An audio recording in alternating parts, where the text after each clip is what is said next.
Hey, I'm your host, Anthony Tank Mansfield. And with me today is Justin Tyler. and this is What You Into.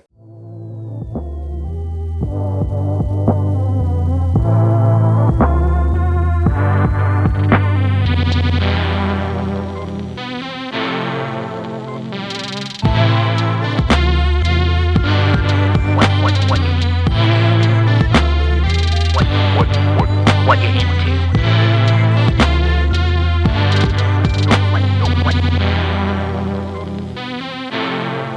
What you into?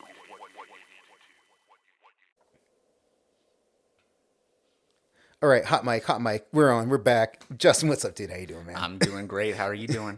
I'm hanging out, man. I'm hanging chilling. out, Yeah. Welcome back for the second time on the show. Hey, yeah, it's I'm a two pump chump now. You are.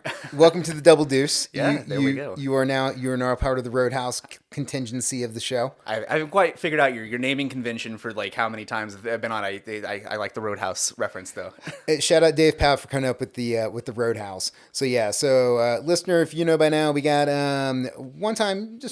Second time you're in the Double Deuce representing Roadhouse. 3 times you're in the Dale Earnhardt Club, and 4 times, Four Horsemen Ric Flair Club. After that, with 5, I don't know where we go after that. Booker T, 5-time.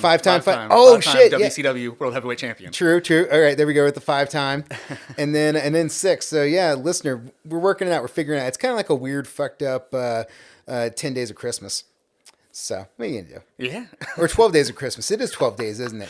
It's 12 days of Christmas, and I pretty much just every day is 5 golden rings, 6 golden rings, 7. I don't know. I don't have all the things, so I just say the same thing over and over again and count down to 1 from 12. There's a lot of birds in that song. There's a lot of fucking birds. I don't understand why there's so many birds. Also, are the birds alive or dead? Like, are some of them going up and giving you geese? Well, they've collected these birds, so they've got them on hand. I'm assuming they're probably, stuffed. Like, you'd go up to an oddity shop and you just get these, 6 doves doing whatever the hell the doves are doing. I don't fucking know. This sounds like the kind of shit where, like, the Romans would, like, have people get on ships to go to different continents and then bring back shit to put in it, like, to display or put inside coliseums.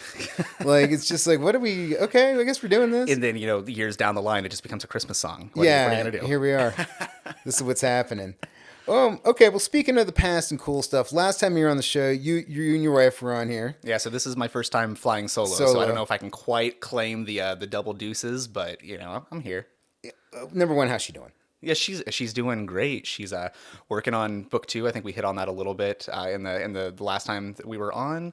We had kind of a, so just to kind of go back, we were on here talking about Renaissance Festival and kind of like our plans for the year coming up. And we kind of hit like a weird year where I only went to our local Renaissance Festival twice this year. Okay. Which you and Candace, big Renaissance people, she had a whole plan of like a transitioning of what she was doing in terms of the costume this year, correct? Yeah, we kind of just went with the same old. Okay. Well, sometimes you get much less comfortable. Next year. You have to have, like, that's the thing about like hobbies and collections. You have to have something to shoot for, right? Yes. So, I'm stealing your shit. I don't know. I mean, I don't know, man. Hey, I was agreeing with you. I was like, he's cooking right now. Let him cook. Like, I'm agreeing with what he's saying. Okay, so we went back with the usual. How were the 2 days there though? I mean, they were good. I usually at least get to go once a year with just my wife, and we usually get, fucked up in a pub somewhere and listen to music, which is always great. The second time we went with the kids, and I've got a 6-year-old, and that's kind of a miserable experience right now. He doesn't want to be anywhere other than home, so it was kind of like, well, I'm not really in the mood to go much more this season. And then we got into the busy season, and shit, it is just packed. Season long, there's so many people there the last few years. It makes it difficult, so luckily we live close enough to where we can kind of keep an eye out for, like, how busy is it, and kind of just go when it starts to die down. We don't have to spend the whole day there. We can go for a few hours here and there, but that's kind of what we were dealing with this year. So we didn't get to go as much as we wanted to. Probably wasted that season pass a little bit, but I mean, but you will know that even though you might have wasted a little bit, you've at least given money to an organization that or a company or whatever you want to call it that you're going to contribute to year after year, and you'll see it come back. Like, you will eventually, get the money back through what they've created and what you'll be able to enjoy. I'm gonna take this as like this is gonna motivate me for next year to travel to some of those Renaissance festivals outside of our home state a little bit more. We've got a Nice. bucket list going, the places we want to visit. So hopefully we can start to pick up a little bit more of those. I like that. I think it's a very cool idea. I know you guys were talking about when you were on the show. So yeah, hell yeah, I'm fully on board with this. Yeah, we'll go try our corsets on and get our boobs popped out in other states. It'll be fun. By far one of the funniest moments in What You Into history was that conversation. I was not prepared for that. It kind of just comes out of nowhere. That's how I felt when I was sitting there watching this take place. It just well, there's a tit. There's a tit. Yeah, people are just grabbing them, and it's just totally cool. This is a normal day at the Renaissance Festival. Yeah. So. Listener, if you missed that episode, go back and check it out. I don't know the number off the top of my head, but I think it's got something with wooden swords in the title. And, of course, Justin's name and Candace's name, the Tylers. Just find it. You'll find it. Yeah, no, I just realized the wooden sword is kind of a euphemism, so it's... I do carry around a wooden sword at the Renaissance Festival, so I don't know. You do with that what you will. I don't know if anyone's analyzing psychologically right now, but... If you would like to analyze psychologically on social media, you can check Justin out at JN Tyler, is where you can find him out on IG. Yes, that is where you can find me. I often post photos that nobody wants to look at, so you'll have that to look forward to. But I do plug like other shit that's going on. We've got some, my wife and I have some things coming up, and I'm not going to get too much into that here, but no, check it out. Follow me. We'll be friends. Give him a look. See what's happening.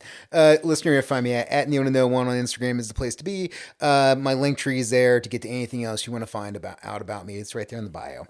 You know how the Instagram works. All right, man. Opening segment tonight. So you're coming on the show. One of the things you and I first talked about when we became friends was pro wrestling. I'm in a weird lapse state right now. I'm not.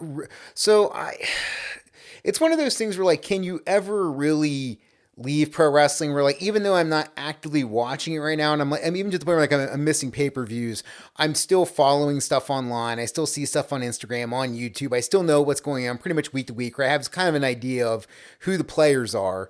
And it seems to be an interesting time in the world of professional wrestling. It's a very confusing time in pro wrestling. You have longtime WWE people like Edge going to AEW. You have people who, just a few months ago cut promos on how awful the WWE was, like CM Punk, and who is now in WWE again. Like, what the fuck is going on? Yeah, and that's an interesting thing too, because of the whole thing that happened with WWE now being merged together with UFC under the TKO banner. Yeah. Which that was interesting because, Vince has owned WWE forever. And for a while, it was thought that he was going to get bought out by the Saudis. And that didn't happen. And instead, bought out by a conglomerate. Yeah, there was so much speculation for so long about like who was going to be buying the WWE. After the scandals from a couple of years ago, there was some harassment scandals with Vince McMahon, and he stepped down as chairman of the company. Right. And like they brought him back in specifically for this merger to take place, and I felt like a lot of people were scared that like, oh shit, like because wrestling WWE got good again while he was like kind of on that hiatus, and I think the people were worried that he was coming back. It's going to start to suck again. But almost as soon as that merger happened, like they cut ties with Vince McMahon for the most part. Like you've got Triple H running the show still. You have Nick Khan making all of the high level decisions from a business perspective. So Vince McMahon, he's there in name. It's still good. I think WWE is kind of building traction. It's honestly parts of it. Like I've been a little lapsed as well, but parts of it kind of remind me of that like late 90s Attitude Era. So yeah, I definitely think that there's more of a reason to watch now than there's been in the past decade. Like there's definitely things that are that pique my interest from afar, like keeping up with the Bloodline thing and occasionally popping in for like pay-per-views. Like I'm always going to watch WrestleMania. I tend to catch the majority. I just missed Survivor Series, but usually SummerSlam, Royal Rumble, I'm good for to see what's happening. And it does seem like they're starting to get some interest back with like the things they're creating, the people that they're building up. I really like the idea of Gunther and what they're doing with him. I think that's super cool. Who would have thought all it takes is long form storytelling? Yeah. actually spending more than 2 weeks on a storyline to get people to come back. Yeah, So. not just having people write stuff and then they bring it to Raw and go, "This is terrible. Rewrite all Or of it. rip it up. Let's start over. Rip it up." And That's then my best Vince McMahon. I Yeah, don't know. and it's just like, all right, man, like we got to record live television in like 5 hours, and it's like, That's how you get a really shit product. yeah, exactly. But on the flip side, you also have like it's weird. So like WWE is like building trust with the fans again. They're starting to do better. And this other product AEW that like for years like it felt like so new and unique and like everyone was like gung ho about it. Like they're I don't want to say that they're dying yet. But they're starting to lose a lot of their fandom. I think they're losing trust with the fans. Just a lot of it comes down to like all the shit, like the drama with CM Punk over the last 2 years since the whole like All Out incident where he got into a big fight backstage, and that just kind of like he left for a while. They brought him back. He got into another fight almost immediately. He got his ass fired. Now he's in WWE. So it's been a weird thing. And but I mean, what a fucking time to be a wrestling fan though. Yeah, well, I will say this. It's nice that there are multiple places for people to work. The AEW thing is interesting because I was one of the people that grew up, or I'm not gonna grow up, but but when I was in like my 30s, in like the late or in like the early 2010s, I was one of those people that was like, going out to like Ring of Honor shows. I was buying DVDs. I was buying Pro Wrestling Guerrilla DVDs, like getting them almost monthly and watching all this stuff because that was the cool thing at the time. Was like Pro Wrestling Guerrilla was this place. It was it was like a 400 seat, like on Knights of Columbus Hall or something, or VFW or something in Reseda, California. And inside this like VFW hall, they would book like the best independent wrestlers in the United States and sometimes internationally. Sometimes they bring in people from Japan, and they would like have these really cool dream matches that you would never get to see at that time period in this very intimate location. And then over the course of time, now they've kind of blown this up into like what's become AEW. A lot of the elements were taken from that, and it just, I don't know, man. It's like a decade later. It's not working for me as much because I've seen this shit so much. The bloom's off the rose with it, and a lot of the booking in AEW is based on the idea of like we just have to get to this match. And when I was watching this shit 10 years ago, and it was like, oh cool, I've never seen these guys lock horns before. Well, now I've seen these guys wrestle so many times, and I don't care what the story is. And a lot of AEW storylines are like, are you my friend or are you not my friend? And I'm like, okay, like this is kind of a weird one note thing that we keep coming back to again and again with multiple people. They are wasting MJF right now with all of this like Adam Cole friendship bullshit. Like it is weird. And it's very much like a lot of what they're taking from on like their storylines. It very much feels like an indie wrestling show. Yeah. But it starts to lose its appeal after you see it week after week on the scale that they're doing it at. So, yeah, you're right. Like I can see like where like it was exciting at first because you kind of see all these elements of like what made indie wrestling so great and seeing these new people that you've never heard of before and just getting all that exposure and doing stuff that WWE wouldn't do. Where like WWE was always like its own universe where like nothing exists outside of WWE, and when they come here their names change and we don't recognize where they came from and da. Whereas AEW is way more like this guy was in New Japan and this person was, this guy was like Ring of Honor champion for 5 years, and like everybody has a backstory, and this person's on GCW shows now, and like having shit like that, which is super cool. Like the idea of Forbidden Door, where you got New Japan and AEW working a pay-per-view together. It's fucking like awesome. A co-branded pay-per-view. I remember like the first Forbidden Door, like that's such a cool fucking thing that like, WWE would never fucking do that. No way. WWE would never touch that. They would never do anything like that. Never say never though, because they have been ownership. Proving for the last they have been it's new ownership, new people in charge of the creative and where they go with it. They have shown like last Saturday at Survivor Series, they have shown like never say never doesn't like that's not applicable to WWE anymore. A lot of people thought CM Punk would never ever be in a WWE ring again. Yeah, there he is. Because it makes business sense. It makes yeah. So I mean, who knows? We might see a WWE like it would be cool to see like Shinsuke Nakamura in the ring with Okada or something like that. Like that would be such a cool experience, and like them actually doing it right as opposed to just like the old days of bringing somebody over from New Japan when they did have a working relationship with New Japan Pro Wrestling and just kind of, I don't know, like making them like a very stereotypical gimmick character. No, and that was definitely the knock on WWE forever, and even to the modern day was just like Vince McMahon just had nothing for anybody from Japan other than like the most stereotypical thing where it's like we're gonna bring you out to like the like we're gonna give you like the dun dun dun dun dun dun dun dun like that like that's gonna be your intro music, and then you're not gonna talk ever, and you're just like you're just random Japanese guy, and it's like. No, this is a horrible. Like, don't do that. These are cool people. Like Shinsuke Nakamura is basically like Michael Jackson that can fuck you up. is a Like fucking rock star, Like, how yes. can you not? How can you not build around that charisma? Even if the guy, like, and I'm, and Shinsuke's worked to, learn some English and like get better at it. But like, even without it, like, give him a manager or something. Like, you can make this work and make it cool. And I think that one thing that has been great for pro wrestling is like AEW has shown that you can do some of these things right. And I think that because AEW is able to succeed in some areas that WWE has failed in, that kind of forces WWE to take a look at it and be like, all right, like shit, like they can do it. Like if we want to be better than them and we want to like, prove that we are the only wrestling company, like premier wrestling company in the United States, like we have to be able to do this better. And I've even seen over the last couple of years, like I can think back to like 2 years ago, them basically making a joke out of characters like Asuka. Like when she was speaking in Japanese, it was a joke. When she was speaking in her native language, it wasn't like, they were just silly promos. But now you have Shinsuke Nakamura popping up from like doing like promos in Japanese, and it's intimidating. They're actually taking him seriously, letting him play out his character. So who the fuck knows, man? There's so much crazy shit going on in wrestling right now. I am excited to see what comes of it in the next year or so. I'm interested to see if AEW lasts much longer. They're still signing people to huge fucking deals. Like I'm pretty sure they just signed Will Ospreay from New Japan Pro Wrestling to a multi-year deal. Yeah, can we talk about this for a second though? Because one thing I've not understood about AEW from the jump, and I still don't understand, is why they have this gigantic bloated roster. Like, why is their roster like 200 people?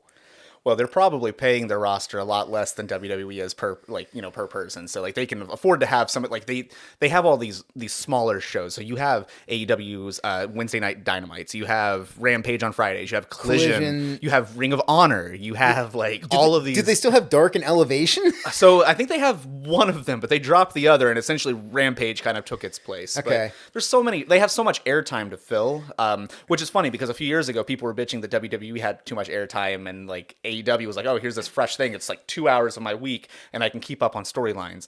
Now, like, it's almost like the MCU, like Marvel's cinematic universe, like where you can't keep, unless you're watching every little thing, you can't keep up on storylines anymore, and people are just falling off because of it.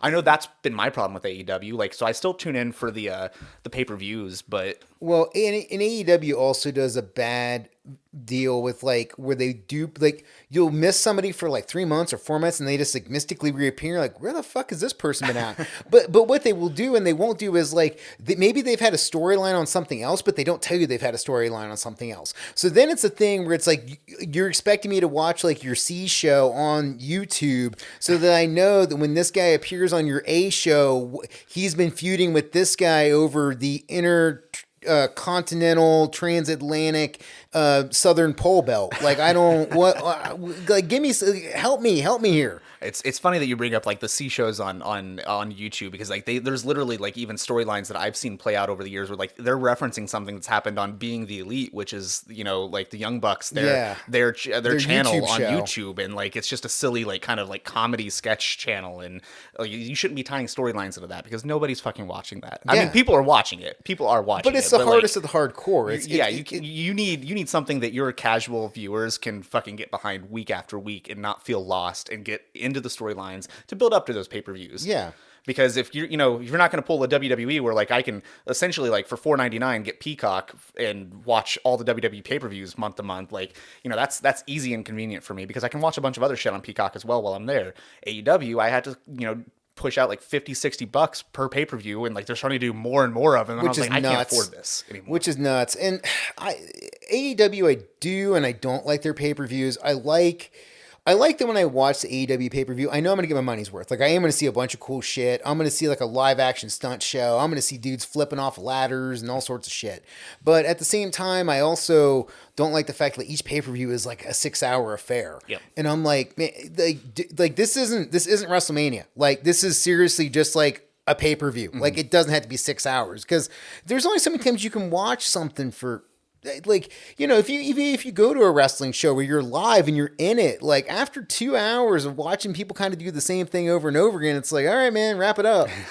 Like I've seen it. I definitely feel that fatigue. Like it can definitely kind of drag. Whereas WWE, like they will put just as many matches on their card often, but they're shorter matches. Yeah, it's just it's a more like viewer friendly kind of television friendly format. So yeah, man, fuck Tank. We should have just made this a wrestling episode. I don't know why we didn't. I mean, this is part of the show. We touch a little here, touch a little there. But yeah, and you bring up the idea of like the shortening of the matches. I mean, I think the other thing with that is like the matches are different and they're just not that indie style of we're going to go for 25 minutes for the sake of going 25 minutes and we're going to kick out of everybody's finish like 5-7 times like it's WrestleMania. And it's just like, man, like I don't have to see a dude eat like an Emerald Fusion and then eat like an off the top rope avalanche power bomb and then take a poison rana to believe that it's going to keep him down for the 3. Yeah. Like, I don't need this. It's called a finisher for a reason. Yeah, just finish it. Please and thank you.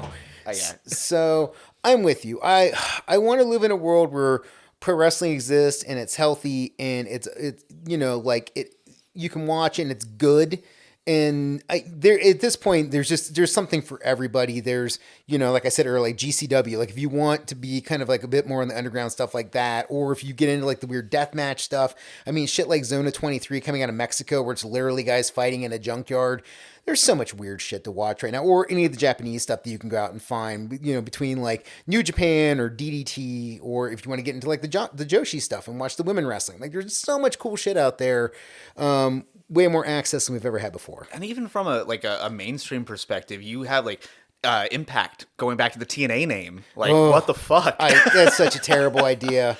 I way prefer Impact Wrestling than Do you really? Well, I think there's just something nostalgic about like TNA. I don't know. Like there's good and bad that comes with that. But here's the thing: if you're somebody who was down with them on the Spike TV thing 10 years ago, there's nostalgia. But if you're a new fan, you're coming upon it, and you're running into the same problem as before. Because if you're listening to this podcast, the thing about wrestling, and I say TNA wrestling, you're thinking tits and ass wrestling, right? No, total nonstop action. Impact is a way better name. Impact is just such a far better name. I wish they would stick with it. That really was kind of a name built for Spike TV though. Like dude, it was, yeah, 100% the Spike TV thing. Because again, it's like tits and ass is like, no, dude, total nonstop action. But I know, that, yeah, bro, The 2000s were a wild time. Dude, it was a wild time. It was a very wild time. Fall asleep watching some TNA and like you fucking wake up on the couch to some like, for the first time ever, it's Girls Gone Wild. Oh, and like you hear the I'm not gonna get there because I think a few episodes ago you might have gotten into a Girls Gone Wild kind of rant, but the Calypso steel drums, man, they forever haunt my memory. You just hear them in your sleep. Yeah, it's like dudes that still hear the helicopters from Nam. PTSD. I still hear those steel drums sometimes from 3 a.m. Yeah, Spike TV, what a wild ass channel, man. You had that. You had Tough, the UFC show that was the thing that actually saved the UFC and made it into the ratings juggernaut that it is today. Without Spike TV, without Ultimate Fighter, there would be no TKO. Yeah. So, and without TKO, who knows where the fuck WWE would be, a few years down the line. I really do think this is probably best for WWE. And I'm hoping that WWE getting their shit together kicks AEW into gear. And it's just good wrestling all around. Now we just need for the fucking audience to not be so goddamn toxic. Like, people are so fucking split and they pick sides. And, like, I guess that's part of the fun of it. But, it's not the Monday Night Wars anymore. This is not WCW versus WWF back in the Monday Night Wars. Like, this is, I don't know. It's a different era. And there's, like you said, there's something for everybody to enjoy. There is that sense of tribalism that appears in hobbies. And it's something that I've never got. Like, I've never got the whole, like, Xbox versus PlayStation thing. I've never got the whole AEW versus WWE thing. Like, I'll just watch both and I'll critique both when I think they're doing wrong, and I'll, give them their flowers when I think they're doing great. Like, I don't understand the idea of the tribalism where you get into something so much, you're like, I'm going to be blind to all the things that are terrible. And then the only thing I'm going to see on the other side is all the things that they're bad at. It's like, that's a weird way to live your life, man. Yeah, so to kind of segue, I guess, kind of going into the electronics conversation that we came here for, but you talk about like the tribalism, like even in like gaming, like Xbox versus PlayStation. Like I've never like there are games that I enjoy that are PlayStation exclusives, and I guess some games that I enjoy that are Xbox exclusives. And then there's certain games that like I might choose like, okay, this one's it's released on both consoles, but like I want to play this one online, so I'll go with Xbox because it's, PlayStation's Wi-Fi, it fucking sucks and I don't trust its connection. But I don't know. You like what you like. There's no reason to put down the other side.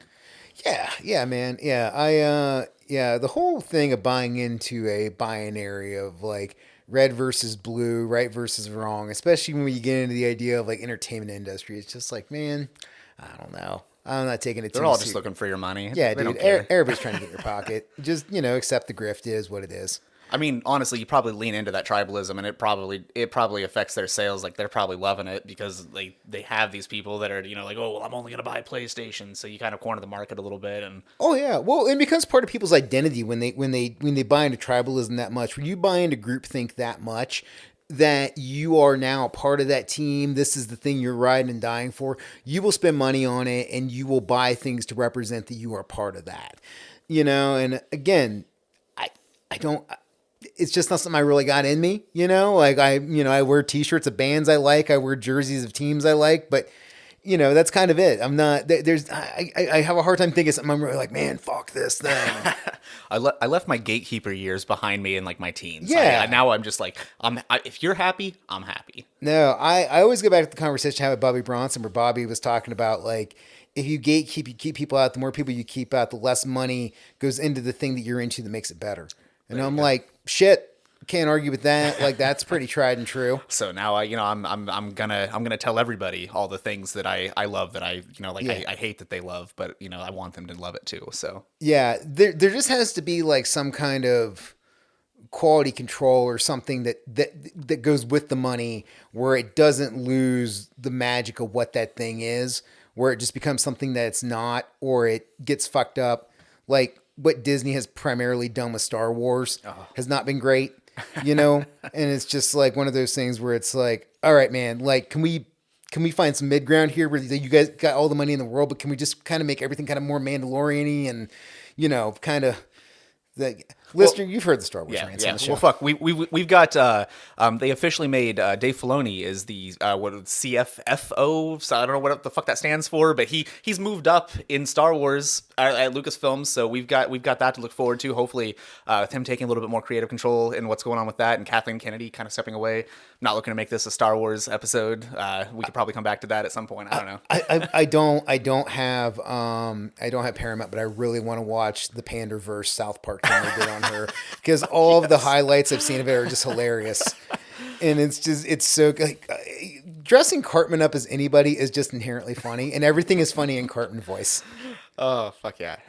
So I haven't seen the Pandaverse either, but I see clips all over. Yeah, I need to watch it. I need to. It looks good. Paramount might be worth a month subscription for that. Yeah. Might have to get rid of the cock for a month. Jump over, get Paramount, and then come back to the cock. Okay, just keep the cock. You can have the cock. The cock's too. It's $5 for the cock. Yeah, you're good. You're good. Speaking of the cock, did you watch the Pete Davidson show on there, whatever it's called? No, I didn't. It was actually pretty good.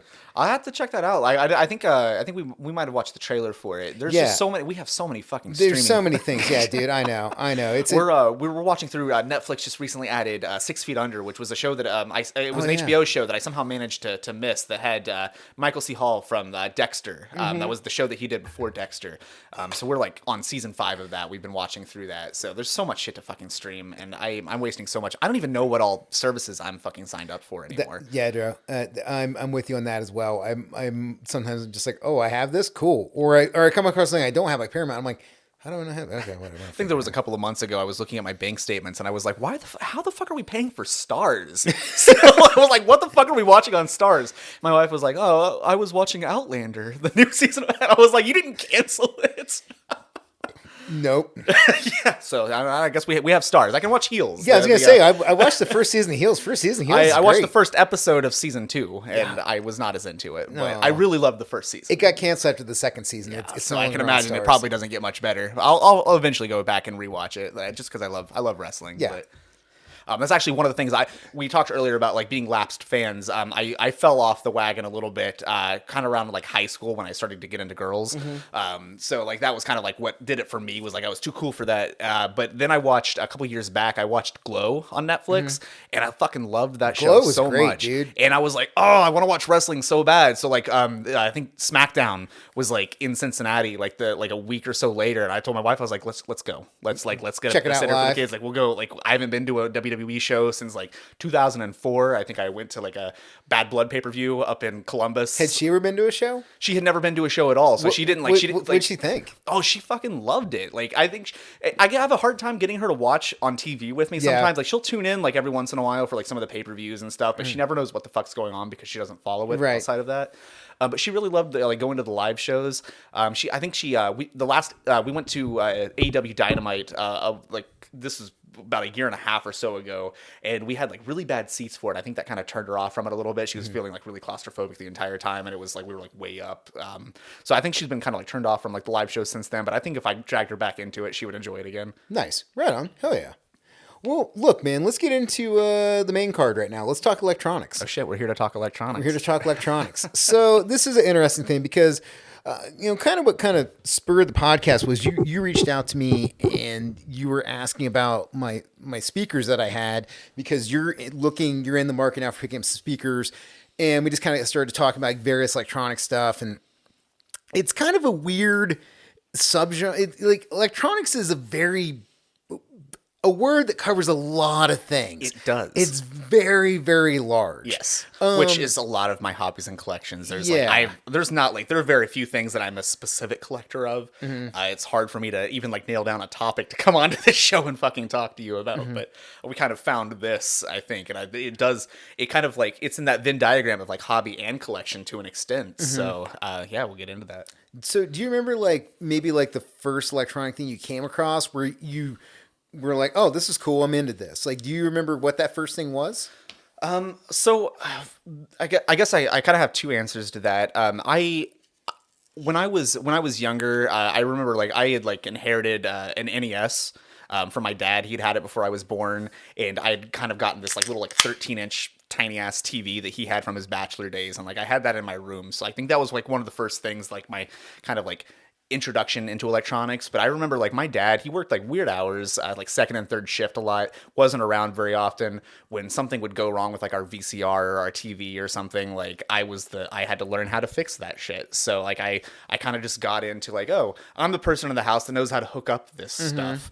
Which is funny that like, like my mom couldn't figure that out, but we have one of those like older like stereos, like console stereo systems that have all of those like separate, like you have the phone, like the stereo, like the record player, you have the AM FM radio, you have the receiver, you have the tape deck, like all these things. It's a very complex hookup actually, but like she couldn't figure out how to put the VCR into the TV. So yeah, man, it definitely is one of those things where trying to figure out electronics can be very intimidating for people. I know this happens a lot with like my wife.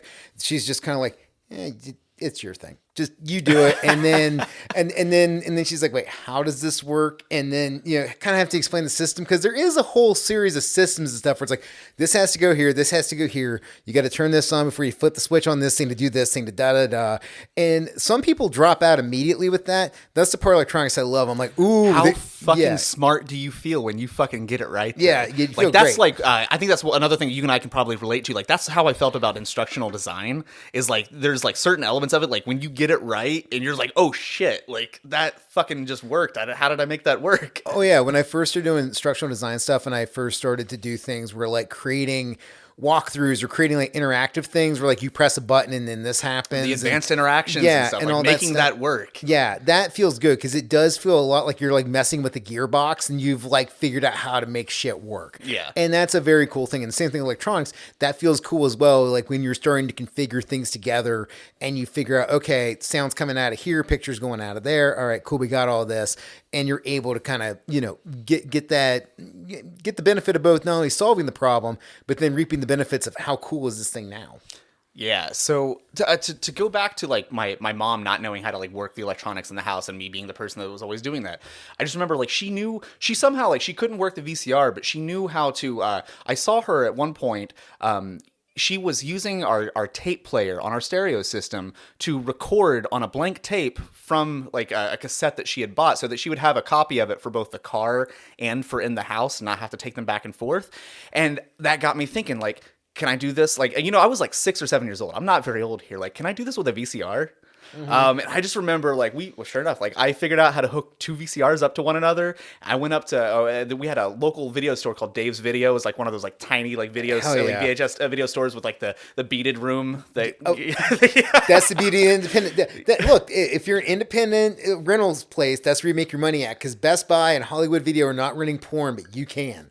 And that's where you make your money is with the beaded room. Exactly. So I remember like, being 6 and 7, like riding my bike up to the video store and like I could fucking like, they had this like the wall of horror, like all of these beautiful fucking cover art. Like the wall of horror rules. So I just remember, I would go in every couple of days and I would grab a different horror film and like I would take it home and I would fucking like rip that shit onto a blank cassette, or like a blank VHS tape, and I had it in my own collection. So I'm not admitting to pirating films or anything by the means. This is all allegedly, just in case anyone in the higher up in the government is listening to this right now. But yes, yeah, allegedly, I went to I used to go to a library and burn CDs all the time. Allegedly, there you go. Like that is part of the fun of getting electronics is the piracy angle because you're like, oh, I got this thing now. Yeah. This is mine. Like I figured out how to game the system, and this now belongs to me. Well, you have like people like back in the day. I feel like I would have fucking loved to have lived a few decades earlier, where you have people who are literally putting out shortwave radio frequencies from their garage that were illegal and like broadcasting shit. Like, how fun would that have been? Like, there is a certain level of like, electronics are gangster. Yeah. Oh, how fun would it be to have your own garage radio show? I don't know. I mean, that's basically what a podcast is, right? That's what I was getting at. Yeah. No, it's a lot of fun to just get on a mic and talk, though. But I think that was the first point where I kind of realized, like, shit, I made this thing work. I figured out how, like, I can, like, go, like, take all of these video cassettes and, like, record over them. That was the first thing where I was really, like, I really fucking love this. And I know there was actually a lot more maintenance to, like, your VCR than what a lot of people thought. Like, I remember being very young and, like, taking the VCR apart to, like, clean the headers. Yeah. And, like, figuring that shit out as a kid. Like, I just loved, like, all of the pieces, like taking it apart, putting it back together. And that's something that, that's translated into like my life now. Like, so just to kind of give you some context, I have a shit ton of gaming systems myself, but I also have 3 kids and they're also all starting to get into gaming. So like they all have their Switches and everything. And the Nintendo Switch Joy-Con controller is notorious for drift. It's a real problem outside of the Switch even, but it's one of those things like I bought myself a little kit. Anytime we start to like have a problem with like drift happening essentially what drift is for those who aren't gamers, it's when you're playing a game, you'll start to walk off to the left, even though you're not, doing that with the controls. It's because the joystick on the controller will stick and it kind of like malfunctions. Listener, think of it like when you're driving and your alignment's off. Yes, and you veer off into the other lane and you die. But yeah, essentially, so like I just bought myself a little kit, and every time that starts to happen with one of our controllers, like I'll order up a new joystick and like I fucking replace it, and we're good to go. I've been doing this even before having kids. Like I've been doing this with. I feel like drift became a real problem around like the PlayStation 3, Xbox 360 era. Like that started to become a problem with controllers, and it's something that every couple of years I have to fix a few of them. So it's better than spending another $60 on a new controller. 100%. Yeah. So I can drop $12 on Amazon for the kit and good to go. So, okay. So as you started, when did you start collecting electronics? Like, when did you start amassing things? Like, was this something that was happening in school, or like when you moved out, you were like, I can't leave these behind? Like, how did you just start getting stuff? So this is, I mean, this has changed up quite a bit over the years. Like I've gone through phases that I would refer to as I will take any and every electronic device that I can find at a thrift store or yard sale and just kind of fucking hoard it. To like, oh shit, I now have to figure out how to fit all of my stuff into a tiny ass apartment with 2 kids and a partner. So like it's kind of, it's fluctuated throughout the years. I'm honestly like right now I feel like I'm a little slimmed down, which is funny because I live in the largest space that I have in my entire life. I have the room for more stuff, and who knows, maybe I'll start to like, that's why I'm here talking to Tank, is like we're checking out these speakers that he has in his house, and maybe I'll start collecting more and getting larger electronic devices. There's something awesome about just having these like big media pieces. But as far as like when I was a kid, like I said, I'd inherited like just a small television and an NES from my dad. I remember when I was really little, we'd picked up an Atari 2600 from a yard sale. For whatever reason, the collection of games that they had, there was like 4 copies of E.T. I don't know why you would need more than 1 copy of E.T. But a lot of people didn't feel like they needed any copies of the game E.T. They landed up in landfills. But it was, I think gaming systems was like the first thing that I was like really like, oh, I want all of these things. And I prided myself, like when I was a kid, on I have all of these game systems. It went from like, I inherited these like kind of hand-me-down systems to, I remember, I think it was 96 or 97. I got my Nintendo 64. That was like the first electronic device that I ever got that was mine. Like I got it brand new. In a box. Yes. I remember for like 6 months leading up to Christmas, I would like Walmart was our grocery store like that we would go to. I would while my mom was grocery shopping, I'd run off to the electronics department, and back then they used to have game demos set up in the electronics department. 100%. And I would just fucking play it for hours while my mom would like grocery shop or do whatever she needed to do. I'd put the sad eyes on, I'd smolder like for all those months leading up to Christmas, and I finally fucking got it. And that was like the greatest Christmas like ever. It's also like the last Christmas that my parents were like together, and so that was kind of it was like oddly this like that was like my peak Christmas because like I got my first electronic device, but also like after that it was just never the same. So it was the best of times, it was the worst of times, my friend. Little did I know the next year, fuck man, I was gonna be in a different state entirely. Yeah, but they're like, look, we got to make this really good. Yeah, I think my parents knew like, fuck, we're about to fuck his life up. Let's get him that Nintendo 64 he's been begging for 6 months. Yeah. But that was the first like electronic device that was really just mine. Nobody else's. I didn't get it from someone else. I think there is kind of a sense of freedom or something with that, because I had a similar tale where I remember growing up, like even though I was an only child, like my Nintendo and my Super Nintendo were always plugged into like the main television in the house. So my gaming could be interrupted by like my dad being like, I want to watch this, or my mom being like, oh, I want to watch this, or the news is on or something, and so then it's like I couldn't play. And then when I was a teenager, I got a PlayStation 1 and I had my own room, and it was like, whoa, I'm going to kind of throw a TV in here. Like, yeah, sure. Got a TV, got the PlayStation 1, got a VCR. I have no reason to leave my room ever again. Like I'm totally independent in here. All I need to leave for is to take a piss or to get food, and that is it. Like I can just live in this little 1-bedroom apartment I've created. And it's funny. Like I'll talk to because I had a kind of a similar experience where like I had all of this. Like we really did. Like we lived in this perfect age of like we had all these electronics readily available to us. We could have like these TVs and gaming systems in our room. There was no reason for us to leave. I would stay locked up in my room for days on end. I tell like stories like this to my wife, and she's like, well, what were you doing in your room for that long? And I'm like, I mean, I was a teenage boy who what I was doing, but like I was also playing a lot of video games. So. Watching a lot of Spike TV. I mean, the greatest channel of all time, some might say. Come on, honey. Here, do you want to watch some old episodes of Mansers on YouTube or Deadliest Warrior? This game's fun. You can bet with your roommate while you watch it. That's what I used to do. Yeah, man. I had an Xbox as a teenager. We had Extreme Beach Volleyball, so.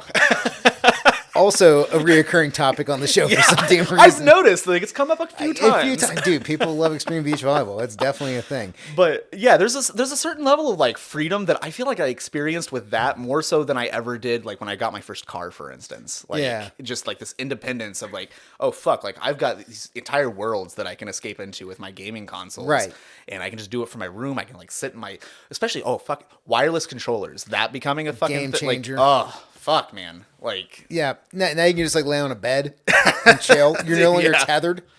I don't have to be 3 feet away burning my fucking eyeballs on the CRT TV. No, your retinas are totally cool, dude. Yes. Totally That's why I wear fine. glasses now. But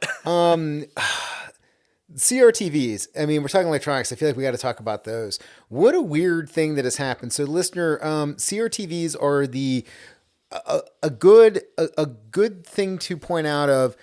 Don't throw anything away because in 20 years it'll be worth something. Because those TVs were obsolete, you could find them anywhere, and now they're a little treasure chest. So I had the distinct pleasure of being in college in those years where you're moving from place to place every single year. Same. At the very tail end of CRTVs still being a thing. Did you have one? I had a 30-inch fucking CRTV that I just remember I was about to be moving into another apartment, and at the time I was working. I just happened to be working. I was actually a shift manager at Target for their electronics department, Nice. and there were some Black Friday sales coming up, and I just happened to be like, well, fuck it, like I'm gonna buy this like new flat screen. I've never had a flat screen TV before, Perfect. so I ended up like just to see like if it would survive the fall. I was on like the second story. I pushed it off my balcony. Because the dumpster was like a few feet away from that. So I was like, I mean, the worst case scenario, it shatters. I pick the pieces up and throw them in the dumpster. Let's see what happens here. But Did it? Did it survive? it did. The plastic Hell yeah. cracked and broke off, but the screen, holy shit, those things are indestructible. They are. So not only did like after I pushed it off, I was curious, like, what can this screen handle? We got a sledgehammer and we fucking went to town on this TV trying to break the screen. You Office Space this thing? Yes, it took so long to finally break the fucking screen. It was ridiculous. That's back when America used to make actually probably Japan, but that's back when you used to have a quality product. Yes. Because those things are indestructible, man. They can just take so much, and they're just so heavy. They were like trying to move one of those, and I know it's hacked because the memes online of the dude trying to like lift the Atlas stone. But seriously, listener, if you've never lifted like a 27-inch or a 32-inch CRTV, do it and come back and talk to me. It's so hard. Especially by yourself. Because it's so it's a like that's the thing. It's monster. so disproportionate. Like the way the weight grips is don't work. balanced. Like, Yeah. It is.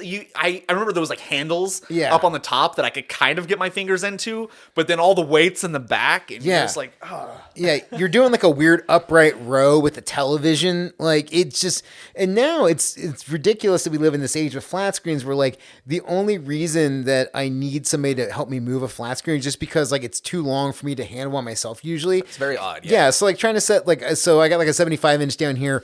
I had to have my wife help me lift it, but it's just it's a feather. Like there's no weight to it whatsoever. It's so easy. It's light but awkward. So I actually we've been remodeling a lot of our house recently, and I just got my theater room kind of like we had a painter come in and do it, and like we've been remounting all of our TVs and everything, and like I had to have my wife kind of help me lift up, and then I realized like, oh shit, I need to make this adjustment, and I can't squeeze my hand back in there. Let's take it off again, like let's put it back up. Like, it's a pain in the ass because you can't do it on your own, Right? But at least it's not heavy. Like No. That was the thing that I almost would have preferred, like the weight of the CRTVs if they would have been a little larger so that two people could actually get their hands on Handle it, yeah. It wouldn't have been as big of a problem, but like it's so awkward for two people to carry. Yeah. But it's too heavy for one person to carry on their own. Indeed. Yeah, and then inevitably you're going to lift it with your girlfriend at the time, and that just leads to a fight. Yeah. Because it's like Your girlfriend. Yeah, true. Thank you. But yes, that just always leads to a fight because it's like I am lifting. It's like all right, just Pivot. move the exactly the pivot. Like try and explain how to move it. Oh, God forbid she breaks a fingernail. It's just it's so much better to live now. But while we are here talking flat screens, can we talk about how shitty the fucking speakers are on these things? So that is, so let me give you like a little story here. I cringe every time I walk into my in-laws house, because they will just have their like first off, their flat screen TV is like 15 years old. Of course. It's like one of like the old school like plasma. But I walk in there and they've got it just blaring because they're getting a little older, a little harder Yeah. of hearing, and they just have it so loud, and it's just all coming from those like tiny little speakers that are on the backside of it, Bouncing ricocheting off the wall. And I'm just like, get a fucking sound. Maybe that's a good Christmas gift idea. That is the gift. Oh man, I'm going to get my in-laws a sound bar. But here's the thing, they will never use it because they'll be like, well, I don't know how to work 2 separate remotes. Like, you don't need to. Yeah. A lot of Yeah, nope. You just, whatever their thing is, just buy them whatever that is. Like, get a Vizio soundbar for the Vizio flat screen, and boom, you're in business. Yeah, I can't watch TV on a fucking TV without a sound bar though. Yeah. Like my kids, like they all have TVs in their rooms. Like they've got the like just basic speakers. They don't seem to care. But like all of my like I have several different areas of the home where I have TVs where I watch and listen to shit or play games in like different rooms. Like I have to have something that's not the fucking the speakers on. Like that was never a problem when I was little. Like the old CRTVs, like they had great because they had room. They had room to push air through to like get that that sound. And like fucking flat screens, they just it sounds so flat and tinny and And again, and on the CRTVs, like usually there were speakers on the front side of it, and not actually, on, facing the person that's watching that's it. Why? Yeah, would that be a thing? As opposed to now, where everything is just bouncing off the wall back into the TV, it's just so bad. Yeah, everybody I talk to, I just tell everybody, I'm just like, at least get a sound bar. Like spend that extra $100 whenever you buy a new TV, just get a sound bar. It's gonna make your life so much better. It's the best low price tech thing you can buy to make you just have a better life experience. And it really does make a huge difference. And I also think that even like just watching certain shows and movies, there's a certain level watching without a sound bar. Dialogue can be hard to fucking hear sometimes especially when you have like all of the low end stuff like sound effects like explosions and cars and things like that happening. Like it's really hard to hear the dialogue sometimes. So it's sound bars really do make a difference, and you kind of point on like it is like it's a cheap investment, or it can be a cheap investment, but you can also like sound bars are a good like in between if you don't have the space to do a full surround sound system. Like I have literally dropped over $1,000 on my sound bar that I have, and it has like Dolby Atmos built into it, which kind of like it's it's a kind of a tier up from like your standard like like what I have in my living room and my bedroom, just like a smaller sound bar that does perfectly for casual watching. But in my theater room, I have a very nice sound bar and huge ass fucking subwoofer that like fuck it, yeah, this is my gaming setup, so I love that. And I think you hit upon a really good thing right there to talk about, because I think people a lot of times when they buy televisions, they just think of the picture and they don't think of the sound.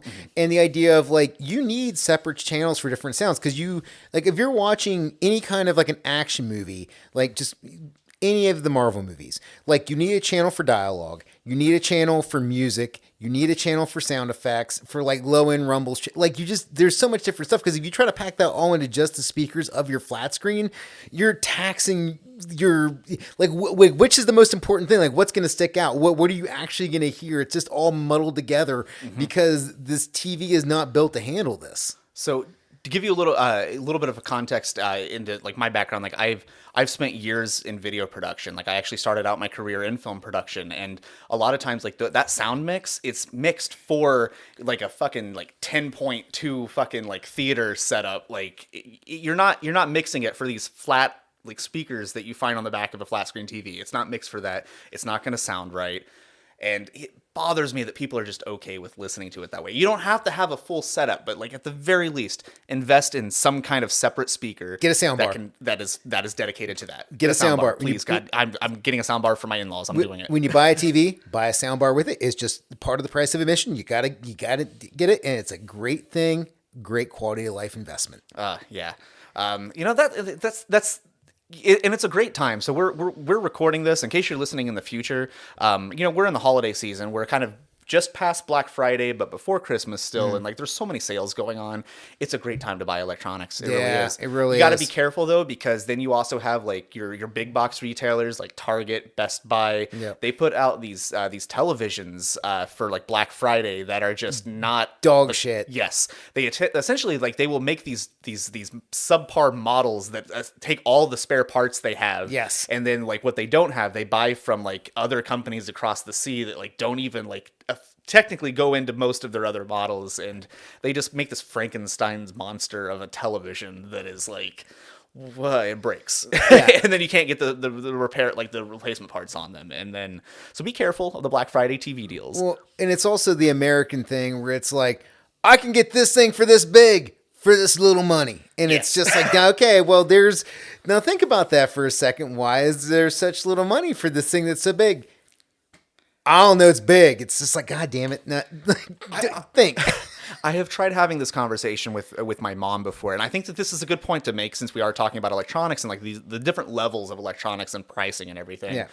Not every, like, you don't have to have the biggest and best thing to fit your space. Like whatever I feel like with electronics especially, if it fits your need, it's golden. You don't need to overspend on it. So televisions are a perfect example of that. My mom has this tiny apartment, and for whatever reason, she has bought herself this like just cheap like TLC like 75-inch TV that sits in this tiny ass room of hers. Hell yeah. That I'm just like, you don't need this. Like you honestly, for the size room that you have, like 45 to 50-inch television would be optimal for this. Like I kind of went back and forth, like my theater room setup that I have in my house, like, you know, I ultimately landed on 65 inches because of the size of the room. I felt that was the perfect viewing size for the room that it was in.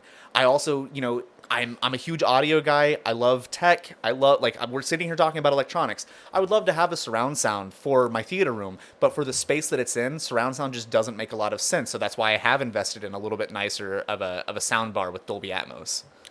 But essentially, yeah, if you're in like a small space or have a small like room that you're viewing stuff in, there's no reason to, you know, purchase a 75 like 80-inch TV. You're perfectly fine with like something around like 50 inches.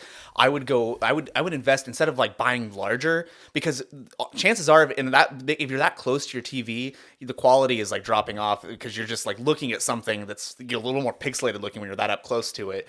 You know, invest in something that's a little like something sharper, something nicer quality, something that's built a little better that might last. Like, and I feel the same way about, you know, audio equipment. Like, invest in something that fits the needs of, you know, what the space that you're putting things in. You know, we said that I came here to kind of check out Tank's his Klipsch speakers that he has in his basement here, and I was specifically looking at these ones because, like, from my research that I've done online, this line seems to fit kind of a similar sized room, and I don't need to go larger than that. I don't need to, like, but I also want like enough power to kind of fill the room, so I really wanted to hear it in a similar size space. Yeah, I think we're hitting upon the idea right now that electronics can be intimidating on this level for some people. It's the idea of there's so much. How do you choose what's right for me? Like, if you give people the option, like, hey, buy a TV, and it's just like, oh my god, like is it Sony? Is it LG? Is it Vizio? Is it like some weird brand you've never heard of? You know, is it a plasma? You know, like, what do I need? Like, okay, 4K, that's the thing, but what about 8K? That's the thing, but do I need that yet? Well, there's something about like how black the blacks are, or how, you know, like, like, I don't know what to do, you know, and people get just that analysis by paralysis. And then you also fall into we were just talking about what's the biggest thing I get for the least amount of money. And then there's also the other weird end of the spectrum, which is I got fucking bank. Boom, give me the most high-end thing you have. And it's just like, well, you might not need this. It's like, I don't care. I got money. And people throw down. And to a certain extent, I can see overspending on a product if you're trying to future-proof yourself. Like we were talking, like, again, to go back to kind of the speaker analogy here, like I was talking about, like, yes, like these speakers fit my space. Maybe down the line, though, like Klipsch makes a model of these same speakers that has, you know, it's able to be upgraded to have that Dolby Atmos, like, extension onto it. Maybe since I can't have a surround sound in my theater room, maybe I go with those speakers so that I can upgrade to that down the line. So, like, I can sometimes, like, I'll splurge on, like, I want nice quality things. I'm okay with spending a little bit, but I'm not going to overspend for something that is completely not necessary for the space that I'm in. And that's universal across all electronics. Fuck, man. A couple weeks ago, leading up into the Christmas season, one of my neighbors reached out to me, which they never usually reach out for stuff like this, but like they were just like, hey, my son really wants a gaming computer for Christmas. I don't know shit nice. about this. And I'm just like, oh, fuck. You okay? You got like a couple hours and a few beers. We're going to need to get into this. But he was expecting me to like just give him a straight, like, here's the answer, the one size fits all answer. I just kind of figured you'd be like, you know, buy the TX 430 and then, you know, like that. That's a good one. I was just honest with him. I was like, I mean, it really like I don't know what kind of games your son's trying to play. Right. I don't know, like, is he wanting more of a laptop that he can take around and be mobile, or is he wanting like, okay, I want this to look cool Like, and light up in my yeah. room, and like there's so many different sizes that fit different needs. You really have to dial into what are you using it for. What kind of coolant system do you think he's going to need? A what? What? I gotta pour beer into this. It's like, no, don't do that. Don't do that. Don't. Hold on. Oh, and then you get into the like all the people who It's did not a like spend plan. all this money on the cooling systems for their computers who like never kept up on it, and like years down the line, it's just like. Just get the fans. Yeah. They're fine. They might be a little loud, but like they've gotten so efficient in recent years. So again, I do feel like this is part of the good and the bad. Well, I don't know about the good and the bad. This is one of the bad parts about electronics is there is such a steep learning curve to come into it. Mm-hmm. Like you have to research to figure it out. Which big box retailers take advantage of that. They do. Which again, it feels like a car dealership. I'm not a car guy, but I'm an electronics guy, and I feel bad when I see people get fucked over at big box electronics stores by these salespeople that know they have no clue what's going on. They're like, of course you need like gold wiring for all of your speakers. It's like that. Don't do that. You don't need that. It's not necessary. No. I mean, if you're running a high-end system Yeah. and like you really like you're an audiophile, for instance, like Yeah.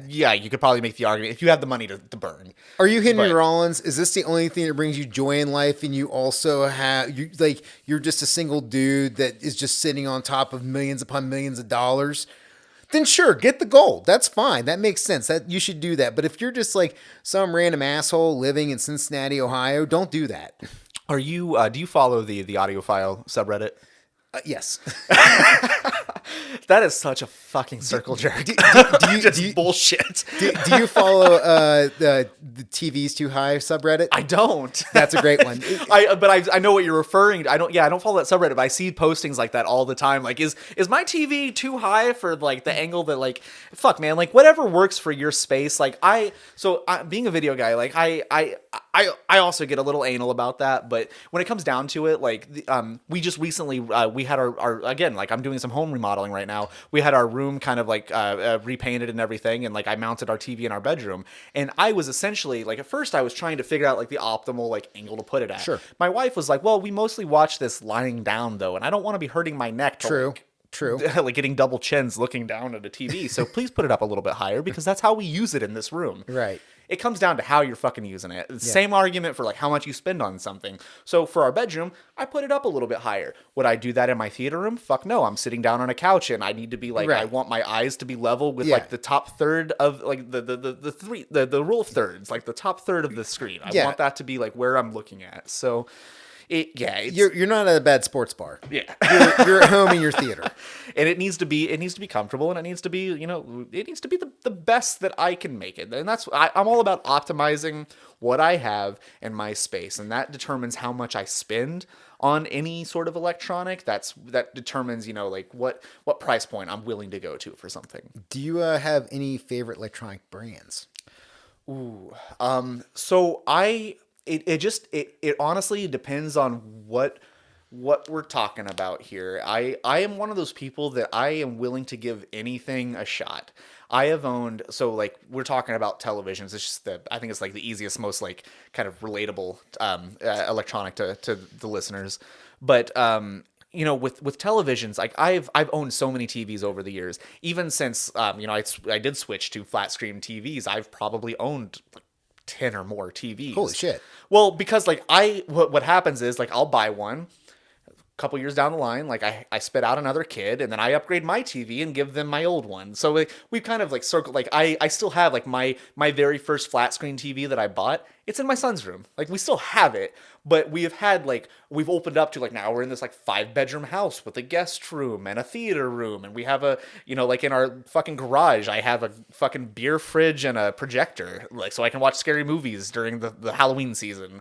It's kind of gotten into like, okay, like, so I have these opportunities to upgrade my own setup and try different things out. I've gone through like different loyalties throughout the year.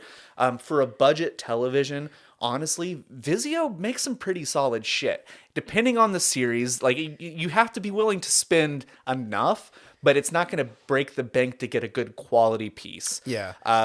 In recent year, like I kind of went through a Samsung phase. In recent years, a lot of like it not just televisions, but like home appliances. I've been kind of gearing back toward LG. I'm a huge LG fan. So it's weird. Like I think that I go through different phases, different companies. Like kind of like put out certain products that I fall in love with, and I'm just like, well, I really like this product, so now I can start buying electronics from like this company for like other needs. Yeah, for me, it's very much like at the time, whatever Consumer Reports is putting out is like who's making the best stuff. That's where I tend to go towards. I don't, again, where I'm not red team, blue team, I'm also not, like I'm very electronics agnostic where I'm just like, whoever's making what I need to do, I'm down with. Like I'll go in that direction. Like ending up with clip speakers for my surround sound system, it was like, I physically love the way they look. Like I took the grills They off are of them. fucking beautiful. Yeah. And I'm happy that you did, because I understand people wanting to have the grills on to kind of like blend them in a little bit, but I love electronics so much. I love the fucking like these look beautiful. You have that kind of like that brass like woofer. Like it's so pretty to look at, and I think that Klipsch does a really great job of making their speakers look unique. Klipsch is an example of like one of those companies. Like I've actually never owned any Klipsch products at all, but I followed them for years. Like I lived in Indianapolis, and like one of their like main hubs is based out of Indy, and it's just like it's a really fucking like you're surrounded by it a lot. Like a company I worked for, like we carried Klipsch products, and like I got a lot of like kind of exposure to them, and like so I trust them. I've been around people that work within the company. I see people wouldn't be talking about them online as much as they do if they were putting out bad quality products. So But here's the thing, I will say with them is like I love them for my home theater. I have their Bluetooth earbuds. Hate them. oh yeah, Terrible. That's not their like forte. Yeah, at all. And I was like, you know what? I'm like they did me good here with the home theater. I'm gonna put them in my ears. No, my Beats are so much better than. Oh, you're rocking Beats? Yeah. You like that low end then? Yeah. Well, I'll tell you what's great about Beats is they're the perfect headphone if you're doing something loud. Like if I'm mowing the lawn or whatever, it totally blocks out any outside noise. The Beats are so good for, I mean, and the price point is there for a reason because they do that. It's like if you're asking me to spend this kind of money on headphones, block everything out. So you bringing up headphones kind of brought me into like I think I just realized that I actually do have an answer to the last question you asked, which was, do I have any loyalty toward a certain brand?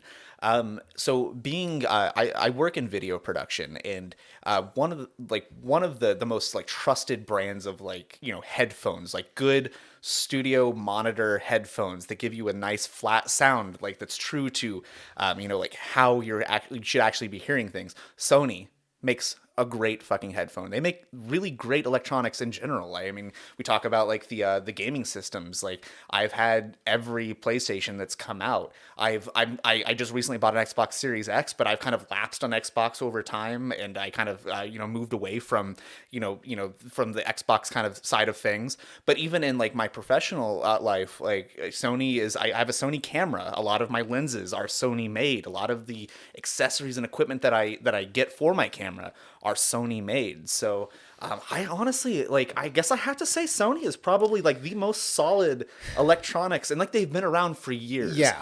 And we're talking about like like we're both into vinyl collecting, and kind of just like the sound systems built around that. You see so many people talking about like these like old like these like 80s and 90s like Sony systems. They're out still there. kicking. They're fucking fantastic. That's one of the things I'm excited about is like I just my wife's grandfather passed away over the summer, and I inherited his sound system, like his stereo and everything that he had. And right now I don't have speakers. That's kind of why I'm here checking out these Klipsch speakers. I want to have a good passive speakers to hook up into the system, but I have this late 80s Sony system that I'm going to be like hooking my record player up through, and I'm really excited about that because they just make solid products, and they have for years and years. I have a pretty big trust with Sony across the board, just like what you just said in terms of electronics, because they've been able to do so many things I've never had a bad Sony product. Like I've had stuff that's kind of mid tier, Yeah. but I've never had any, but as far as how wide they cast their net, I mean, to the fact they even got their own video game system, like they are Fuck, they're in very, the entertainment industry Yeah, in general. Like and they make movies, they make television series. Like they touch everything. Yeah. you can't go wrong with Spider-Man. So Yeah. So I kind of think of Sony the way I think of like Honda or Toyota, where I'm like, I recognize this brand and it's going to be dependable and it's going to work and it's going to do what I need it to do at the price point I'm paying for it to do it. I mean, you want to get back into the conversation of like televisions. I own an LG CX is like the TV. Like when I was building like my gaming setup down in my basement, that was around the time that the PS5 had just come out. I wanted something that was capable, future proofing myself for like 120 hertz like refresh rate and like the at 4K like. PlayStation never releases anything that's capable of doing that. You have to choose like either fidelity or performance on all of their games. But, before I bought the LG, I was looking at like the Sony Bravia line. Like they make some great televisions and like 100%. they do a lot of different electronics very solidly and dependably. Like they might not be the best in class, but they're dependable and you can usually never go wrong with a Sony product. Is there anybody you avoid? So, though I'm filtering out 2 Samsung televisions that are in my house currently. Samsung is one of those companies that just over the years I've lost a lot of trust in, whether that be through their phones, or their televisions. Like they're great at first, but the software they have built into the TVs, it's just not built to last. They tend to slow down quite a bit to the point where when you turn your TV on, you're waiting a couple minutes for the operating system to fucking like be able to pull up YouTube. I also just from a past job that I had worked with, I had some kind of run-ins with Samsung. Where like in a corporate environment, they're very very big into like kind of this like corporate espionage shit where like they will like we would be at a trade show showing off some of our products and they would send reps into our booth just trying to like scope at things out and like it's just very sketchy. I don't trust Don't like that at all. I don't trust Samsung. I've had a lot of Samsung products over the years and they always end up disappointing me. So I would say Samsung's one of those ones that I tend to kind of steer clear of for the most part now. There was a time when like flat screen TVs were first getting big though, that was really like, if you wanted a good TV, you got Samsung. So it's kind of shifted a little bit since then, but. Do you have a preferred vendor that you go to buy electronics from? Are you a Crutchfield guy? Are you a Newegg guy? Are you or are you going direct to the source and buying directly from the company guy? It just depends on the product and whether or not I can find a sale on a certain piece. So as far as electronics goes, there's different kind of areas of electronics that I purchase and dabble in.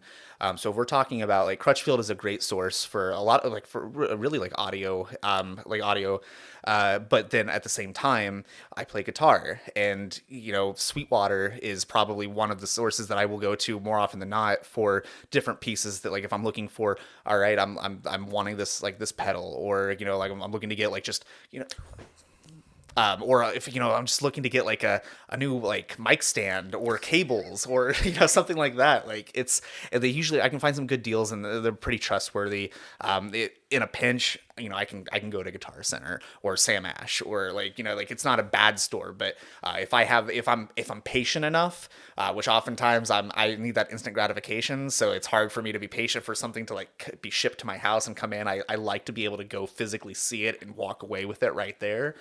It just depends. I have no problem with, video game related stuff. I have no problem going to a big box store for stuff like that. Oh, yeah, no. Because it doesn't fucking It doesn't matter. Like I'm half and half on physical media versus digital at this point anyway. Sell me the thing. I need the thing. Just sell me the thing. And I've worked, I mentioned earlier, I worked electronics for Target and Kmart actually. So like, who would have thought I would have worked in electronics, but, so like I've got, there's certain things like I do have my go-to if I'm looking for I've built 2 computers to this point in my life. Newegg's a great resource for that sort of thing. Also just fucking Amazon. Amazon, like, there's certain things I will not buy from Amazon. I'm on a strictly no vinyl kick Yeah. with Amazon right now. Yeah. I would rather, like, it's not that, like, you can find great deals on Amazon, and if you're just starting to get into your collection, fucking yeah, buy shit off of Amazon. Like, Yeah. you're gonna get, it's a good way to get like the things that you're really looking for at a good price. But at the same time, like, I really respect a lot of our local vinyl stores. Yeah. And I know that, like, Amazon, like, is able to, like, for just pennies on the dollar, like, they will undercut every single price that, Right. the local record stores, they can't go that low. Well, of course not. I mean, it's just the amount of supply. I mean, Yes, when you have like 50,000 of a certain item in your inventory, you can afford to, like, sell it for like 2 cents profit and make money still. Hey, look, local record stores. When you get your own fleet of delivery vehicles, maybe then we can talk about competition, okay, buddies? Plaid Room seems like I saw, like, they have a great social media game. I don't know if you follow them at all, but of like, course, yeah. their Black Friday, like, fucking Yep. shenanigans, like, I was pretty impressed with what they had going on for that. But Plaid Room's also, like, they're starting to get to that, like, are they really a local, like, they're not really like, kind of like that local record store feel anymore. So Well, they've done a great job on Reddit as being like a trustworthy store that you can buy from online, because their shipping is incredible. Like I've done that before. I've ordered records from Plaid Room and they've shipped them to me, and dude, never a bent corner, never any problems. I mean, they really do take care in terms of the quality of the product they're giving to you. And I think that's kind of one of the cool things about a mom and pop business like that. And also, I mean, at one point, I'm sure I don't know where Crutchfield is today, but one thing I will say is I love Crutchfield's customer service, where I can call them up and be like, "Hey man, my room's this big. I'm trying to do this. What would you recommend?" And I have this kind of budget. I'm not brand loyal. Where should I go? I really appreciate that. And I think that's really cool. And again, for people who are scared of electronics, or like the overwhelmingness of it when you get into it, because I went through that recently when I had to try to buy a car. I mentioned I'm not a car guy. So when I'm like, oh, fuck, I got to buy a car, and then trying to, like, what do I need? Because there are so many vehicles to choose from. It's same like, thing. It comes down to, yeah, what do you need? what do you versus, need? What like, fits don't you? fall into, like, oh, Yeah. well, this has all the bells and whistles, and then suddenly you've got, like, you're probably paying like $50 to $100 more a month than you had anticipated for Right. that car loan. Yeah, exactly. Or it does something you don't need it to do, or you buy something that you think is going to fit your lifestyle, but it's not at all what you do. Like, there's a lot of people that have Jeeps that just don't need Jeeps, but yet there's so many Jeeps out I in would the say world. probably 90% of Jeep owners. I live in a suburban area, and it seems like pretty much all of the suburban housewives have a Jeep it's littered with, like, little rubber duckies. Look, it might. I don't understand the rubber ducky thing. That's a whole, dude. I do not want to buy a car where, like, I have to give other people ducks.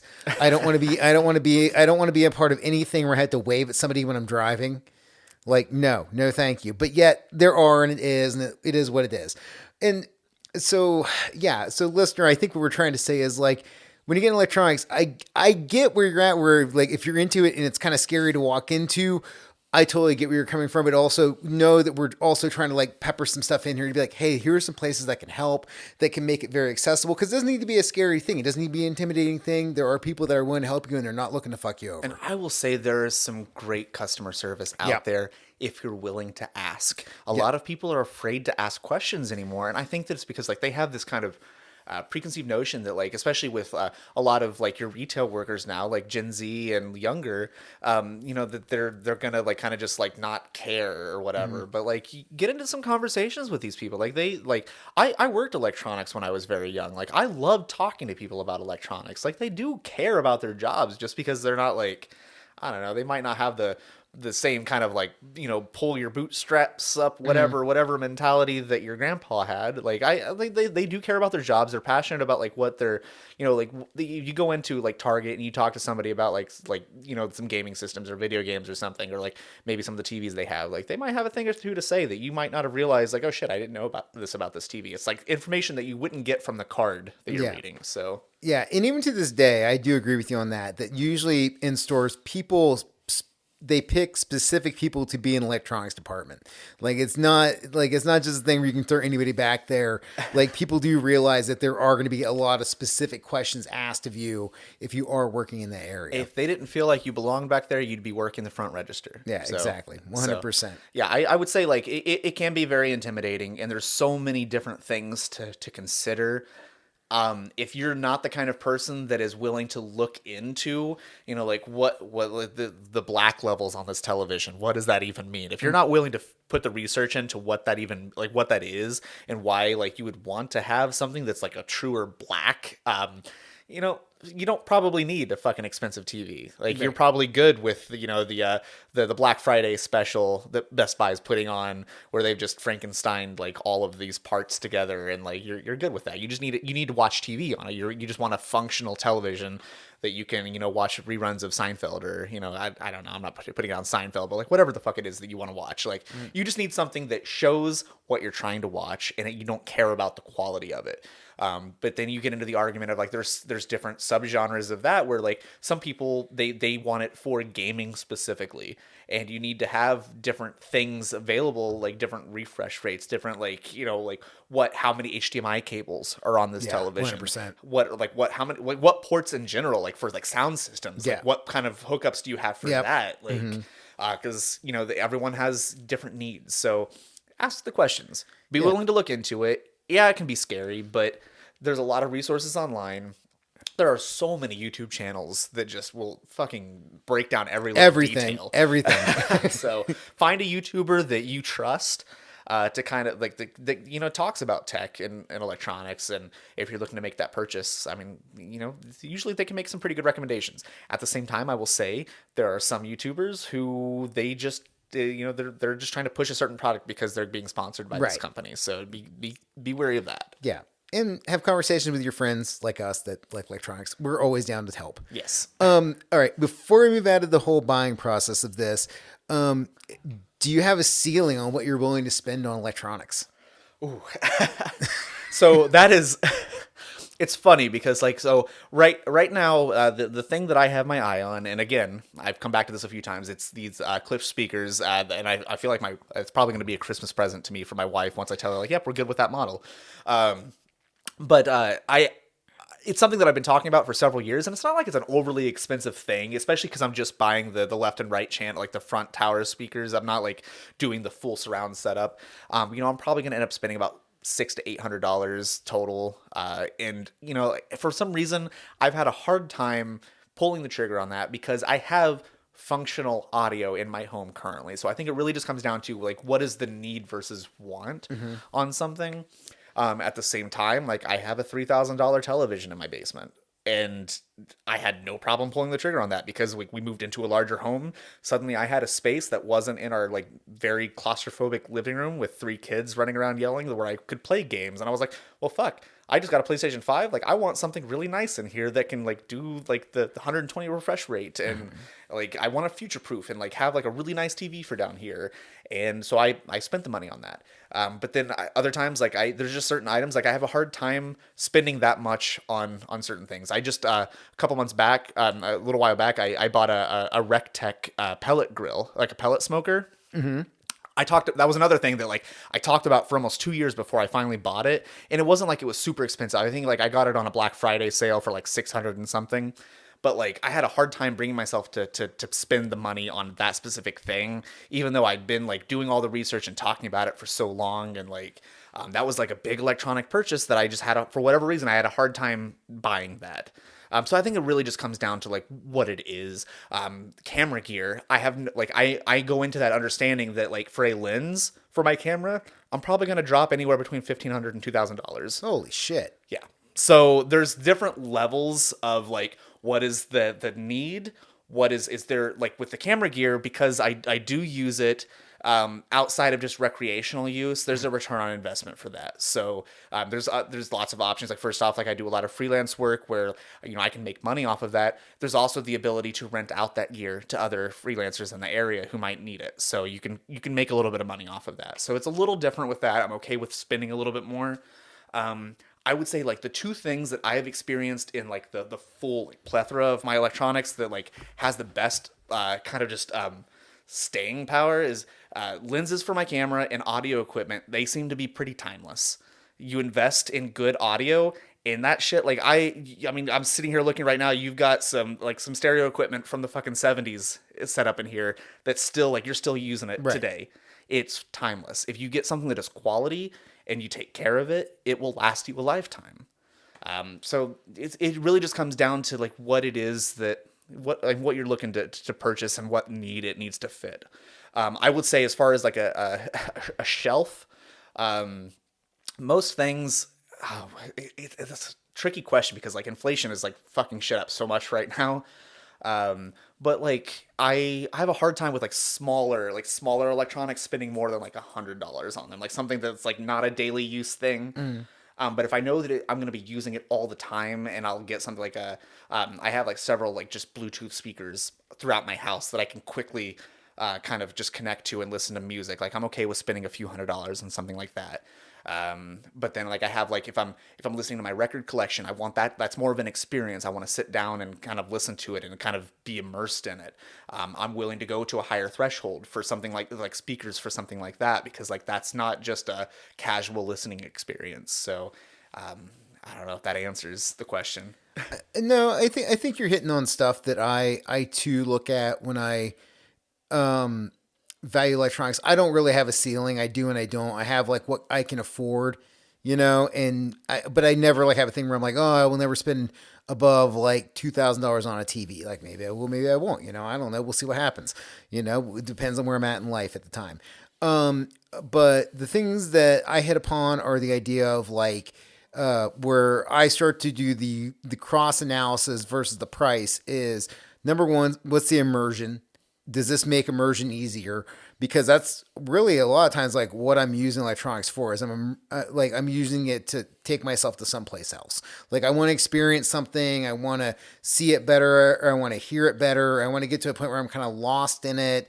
I can feel the emotion of it. That's what I'm looking for, that connection electronically. So immersion is important. The other thing that is important besides that is just like daily use. Like how often will I use this? Is this something that's going to be a thing that's going to happen every day of my life? Is this something I'm going to use once a week? Is this something I pick up once a month? That also impacts what I'm willing to pay on it. So if it's something where I'm going to use it daily, such as like my home theater and my television or like my video game system, no problem. What do you need? Like I'm trust me. And in the long run, I'm winning this. What would you say, Tink? What would you say is probably the most impactful electronic that you've ever purchased or received as a gift, or like something like probably? I feel like if it had that big of an impact, it was probably something when you were a little younger. But like, what was like that? Like one thing that was just like, oh shit, this changes everything. Nintendo. Yeah, the NES. I mean, I got it when I was like 5 years old. I mean, I was in like kindergarten or first grade, somewhere in there. And that just kind of like set the life path. Being an only child, I didn't have anybody really to play with on a regular basis. I mean, I had my cousins or I had friends from like school or stuff like that. But, it wasn't like having an in-house brother or sister where they were always there. So there was just a lot of times where I was alone and I had to like figure out ways to distract myself and just have something to do. And Nintendo did that. It was this thing where I could just kind of escape into a world where I was just doing whatever, and my parents liked it because I wasn't bugging them. Like I could just be into it for hours, and it was kind of like an old school version of like what an iPad is now for a child. Mm-hmm. Oh, I just bought 3 iPads for my kids for Christmas. That was the big, like, I was doing my research, and like that's what I Black Friday has a lot of good deals. I look forward to this time of year every year because there are certain things, like there's a lot of traps out there, but there's also a lot of things that like you really can get a good deal. And I honestly, like, for 3 iPads, two of my daughters are, one specifically is really getting into art, and I think that she's kind of like looking to make that transition into digital art. So like she's been watching a lot of YouTube videos on people using like what is it? The iPad Pro and Procreate. Yes, Procreate. I couldn't remember the name of the app. Like, kind of like using that, and like she's been really getting into that. So, that was like our big thing for them, and like the other ones are just gonna play Roblox or whatever. But it's too powerful of a tool for Roblox. But yeah. Anyway, going back to sorry, shit. What were you saying just now? Oh, about the whole idea of like the day-to-day use or or looking at the investment of something depending on like the amount of immersion. Yeah. No. So, oh shit. Sorry, my brain is fucking farting out loud right now. You just need one of those buttons that you can press. It's just fart noise. Just like a nice fart button. But- hey, now my podcast is morning radio. What's going on? In the morning. Like, but no. So I know I'd asked you like what was like an impactful thing for you. I would say honestly like Nintendo was like a big part of my childhood too, and I'm gonna go a step further. Like I had an NES when I was a kid. But the thing that really fucking like changed things for me was being able to go mobile with my Nintendo. Nice. The Game Boy. Ah. Fuck, man. This was one of those instances that a couple weeks ago you released an episode talking about Pokemon, and I was like, shit, I always struggle so hard to think of like topics to like, to pitch to you. And Pokemon was one of those ones that I probably should have said something. But fuck, like I just remember like it was in a weird point in my life where like my parents had just gotten divorced. I was in the car a lot going back and forth because my mom moved to Kentucky after they got divorced, and like my dad was in Indiana, and like I was traveling like 5-6 hours to get back and forth. I remember like my grandpa was like, in the hospital dying at the time. I was spending a lot of time like just in waiting rooms, and like being able to have my fucking Game Boy on hand and like everywhere that I went, as long as I had AA batteries, that was such a fucking game changer for me. And like it's funny to like see like how even like just mobile gaming has changed over the years. But that was the first thing, like as much as like an impact as like NES had on me, like being able to take that on the go for my lifestyle, like going back to like it fitting your needs. Well, as you're saying this out loud and you're explaining this to me, the first thing I'm thinking of is like, holy shit, this is like the precursor to the iPhone. Like it is a thing where you could just be anywhere and you could be entertained, like the same way your phone is today. Like you can be in a waiting room, you can be in a car, you can be whatever, you can be watching movies, playing games, whatever. And the Game Boy did that. So I spent hundreds and hundreds of hours. I think I jumped in for those of you who have listened to the Pokemon episode. I jumped in a little bit late I was a card collector, but I jumped in on Pokemon Yellow, and that was right around the time that the Game Boy Colors were starting to come out. So that was my first Game Boy. So that was I think that was like one of those first purchases that really had like an impact on how I experienced electronics, and I don't know, I loved it. How are you organizing or displaying your electronics today? Like, do you have displayable collections or things like sectioned off into areas where they're a functional thing? How does this work? So as of right now, it's kind of a mixed bag. So I have functional electronics out and about throughout the house. We have a storage room in our basement that is just totes and totes and totes of like just old shit. All of my old gaming consoles. I had mentioned that we've been doing some remodeling, and like my office is one of the rooms that just recently got like painted, and we're like kind of like redecorating it and doing all these things with it. My hope is to actually get a display where I can put all of my old game systems and like maybe like an IKEA Kallax or something, like have them just in that cube. Perfect. And be able to kind of have them lit. That's my hope. That's kind of like a long-term thing. I just like I've held on to these for years. I don't play them anymore, right? But I've held on to them, well, and especially too with like Raspberry Pis and whatever else. Like it makes sense to make it like kind of like an artifact thing now. You display it. And so like there's that, and then I have so camera gear. That is another thing that I look. So a lot of people for like videographers, they'll have like a space where they store all of their stuff. But I love having it out on the open. So like when I'm at work, you see me on like Zoom or something, like over my shoulder. I'm not one of those people that uses a virtual background. You see the room that I'm in. Up until recently, because we were doing remodeling, it's for the last several months has been my record collection with like my display is up over my shoulder. I love having that there. I love displaying it for like everyone to see. But now that I'm back in my office, like it's going to be a mixture of just like some of my other collections, maybe some of my gaming systems and electronics, and like my camera gear. I've got like functional camera gear that I put out. When I'm not using it, I take it out of my bag and I do put it up on a shelf for display. I've also got some vintage lenses and older cameras. One thing that I mentioned earlier, my wife's grandfather passed away over the summer. He had all this old camera gear that just like was sitting around, and like we've got that on display now. Nice. And it's just it looks cool. It's not like it probably is like he was very meticulous. It probably is functional still if I had like the know-how for some of this stuff. Yeah. But Yeah, like so like it is kind of a mixture of like function versus like shit. This just looks really cool. I want to put this up. Are you self-governing, or does Candace act as a governor? Like, how does this work? So, yes. There's depending on this kind of goes back to that price point conversation. There's certain things that like I can get away with up to a certain price point, not really having that conversation with Candace around like, all right, I'm just gonna go buy this. It's not a big deal. Like $100, $200, not a huge deal. Obviously, when you start getting into more of the investment electronics, like things that like are that you're gonna have a lot longer, Right. you need it to serve a certain purpose that's gonna cost more. You kind of have to have more conversations about Sure. it. For whatever reason, like I feel like weird talking to my wife about like, oh, can I, like, I feel weird like asking like, can I buy this? So like what I'll do is I'll just like at like an excited 6-year-old, like I'll just talk about this on it for like months straight. Like, oh, did you know that the PlayStation 5 can do this and this and this? And like I'll just bring it up. Like it's funny because like our 6-year-old son, no, like my 6-year-old son, like he's the same way. Like he'll just be like, he really wants right now, like he's into Teenage Mutant Ninja Turtles, and he's been like bringing up fucking he's just like, oh, I saw at Target that they have this like sewer set up that you can put the turtles in. Like he finds a way to bring it up almost daily. I do the same fucking, so I can't get annoyed with him because I do the same shit to my wife where I just like, oh man, like if we had this if we had these clip speakers, you know, we'd be able to like do this and this. Like I'll talk about it for months on end to the point where I wear her down and I don't have to ask. She's like, just fucking get it. God damn it. So that's kind of my strategy. If it's a large item that I know that I'll have buyer's remorse for, I have this habit of if I'm shopping online, I'll get it put in my cart and then I'll ask one of the kids to come into the room and they're like, hey, can you click the mouse for me? And like they submit it, so then I can blame them. Like, oh shit, I had it in my cart and they just purchased it. I had a coworker do that for me once too, but. All right, this is the first time I ever thought of you as a bad person. What are you doing?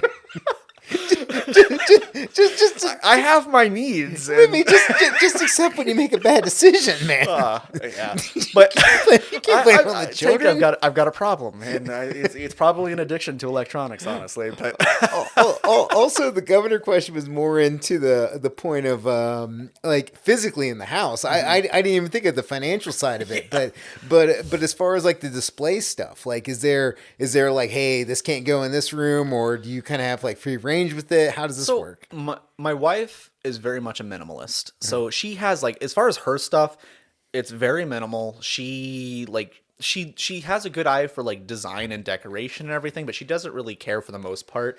I feel a little bad because currently I have claimed 3 rooms to myself. I have like we have a front sitting room, which is where my record player is, and it has just been like completely just like that is my listening setup. Like I've got like all of my records on display there. I've got like I'm building the sound system up. It's getting bigger and bigger. I have our theater room that has like my big ass TV with all of my gaming stuff. And then I have my office, which technically it's both of our offices. I use it more, but it's got like all of my like camera equipment and my guitars and like all of that like audio equipment. Like I've got that there. I didn't plug this in the beginning of the episode, but my wife and I, like, we are lapsed podcasters. We had one going for a while, kind of hit some we're going through some changes, kind of hit some life shit that put us on a hiatus. But now that our office is remodeled, we're looking to come back in the next few months. Nice. We have one of the things we were running into was just like having like being able to like permanently keep all of our equipment up. It becomes a pain in the ass when you have a house like with kids everywhere, like putting stuff up and then having to take it down. It's time consuming and you'd lose motivation. Yeah, that's the reason why this is not a video podcast. Yes. Like, so often people are like, oh, like, why don't you have video? I'm like, dude, I don't want to like have to put up a camera, take down a camera. I did my first 3 episodes on video, and it's just so much more work. So much more work. Like, if you got a designated space, it's awesome. Like, it's way less shit to troubleshoot. But when you have to like bring cameras in and out, and especially if you're dealing with like, sometimes I'm interviewing 2 people, sometimes interviewing 3 people, sometimes it's just one-on-one. Like, it's just so many different setups. It's a pain. But yeah, so we're we're looking to kind of like with in addition to displaying my audio equipment, it's going to be functional in the sense that like we will have a like our podcast set up kind of like in the office permanently, so we don't have to tear down and put up every single time. Nice. We can just go down there when we after we put the kids to bed, and kind of the idea is that it's a scheduled conversation between me and my wife. Like we can kind of just go down there and talk about like things that like fill our cup, like Adult time. Yes, adult time. So Welcome to adult time. exactly. So like that's kind of like a functional like we like it I don't know. It looks cool, like the mics and like the mic stands. Like you'll see that like on a Zoom meeting, you can see that over my shoulder, and it's a conversation starter. Like people ask like, "Hey, what is that? What is that?" And I love talking about it. So it's kind of like a functional and like I love displaying these things. And I love old media. I don't have to tell like I don't have to argue that to you. Like I'm pretty sure you have tattoos of dead media like all over. So yes. It's something that I'm really in love with. I've been talking with my wife recently. One thing that I need to I'm a collector of collections. I'll spend a little time like going all in on one thing, and then I kind of fizzle out for a little bit and move on to another thing. But one thing that I'm really wanting to try to get into, and it's not for function purposes of like playing these movies, but I would like to going back to like my childhood and going to the video store and like you have the wall of horror and everything, and like I really want to start just collecting, even if they don't play well, collecting VHS tapes of like just horror films that I was introduced to as a kid that I can display along with like my NECA figures, like my horror figures that I've been collecting. So that's one thing that I've been kind of looking into, like when I go to thrift stores or antique malls, like I look like, oh, do they have any VHS tapes? Like I'm not going to be playing it on a CRTV or anything, or like trying to watch it that way necessarily, but I kind of want like something that I can display because it's phenomenal art. It really is. You should definitely check out Paper Street. Like they have a bunch of old VHS tapes that you can go and buy there. Like they're great. They're in Norwood. And yeah, and there is totally a community right now of so many people that are into the VHS tape collecting thing. Like that's so hot right now because I think it is what you're talking about. It's that nostalgia thing. It's just that reminder of what it was. The whole ritualistic thing of putting in a tape, hearing it click over. Do you ever watch those videos on YouTube where it's like the AMSR thing of like somebody like watching a video and you hear like the clicking of the VCR and all that? Oh, it's so good. Oh, man. So this kind of brings me to the topic of like gimmick electronics. Did you ever have back in your VCR days? Did you ever have like a separate rewinder? No, I did not have that. I think the closest thing I've got to the gimmicks was I had a Game Shark for my Nintendo and Super Nintendo. But that's about as gimmicky as I got. There's just over the years, there's so many, like you get into any area of electronics. There's like just like weird gimmicky gadgets. We had it was a Corvette shaped tape rewinder for our VHSs.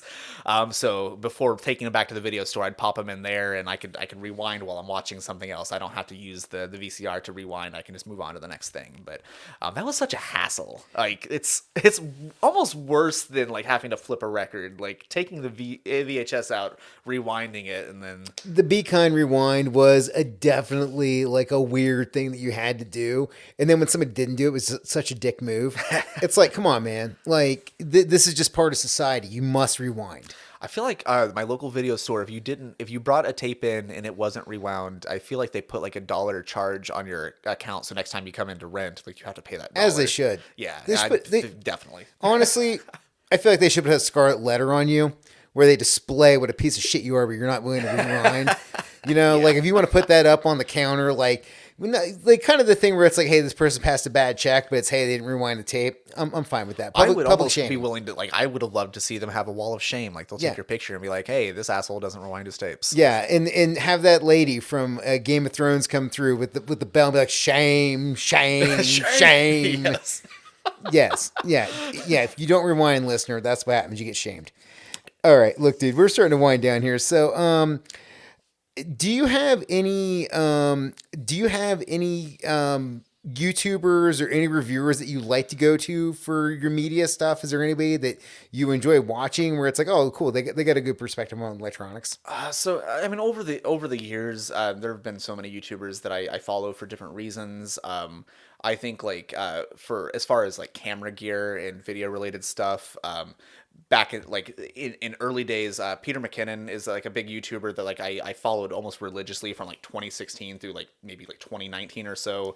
And in like the early days of his channel, it was all like he would do a lot of just like, hey, check out this lens that I just got, and like showing like the like just what's great about it. He would do a lot of like tutorials for like how to do certain things and like editing software and like so like I really followed him a lot like over the year. Like, he's kind of gotten like he's so big in that community now.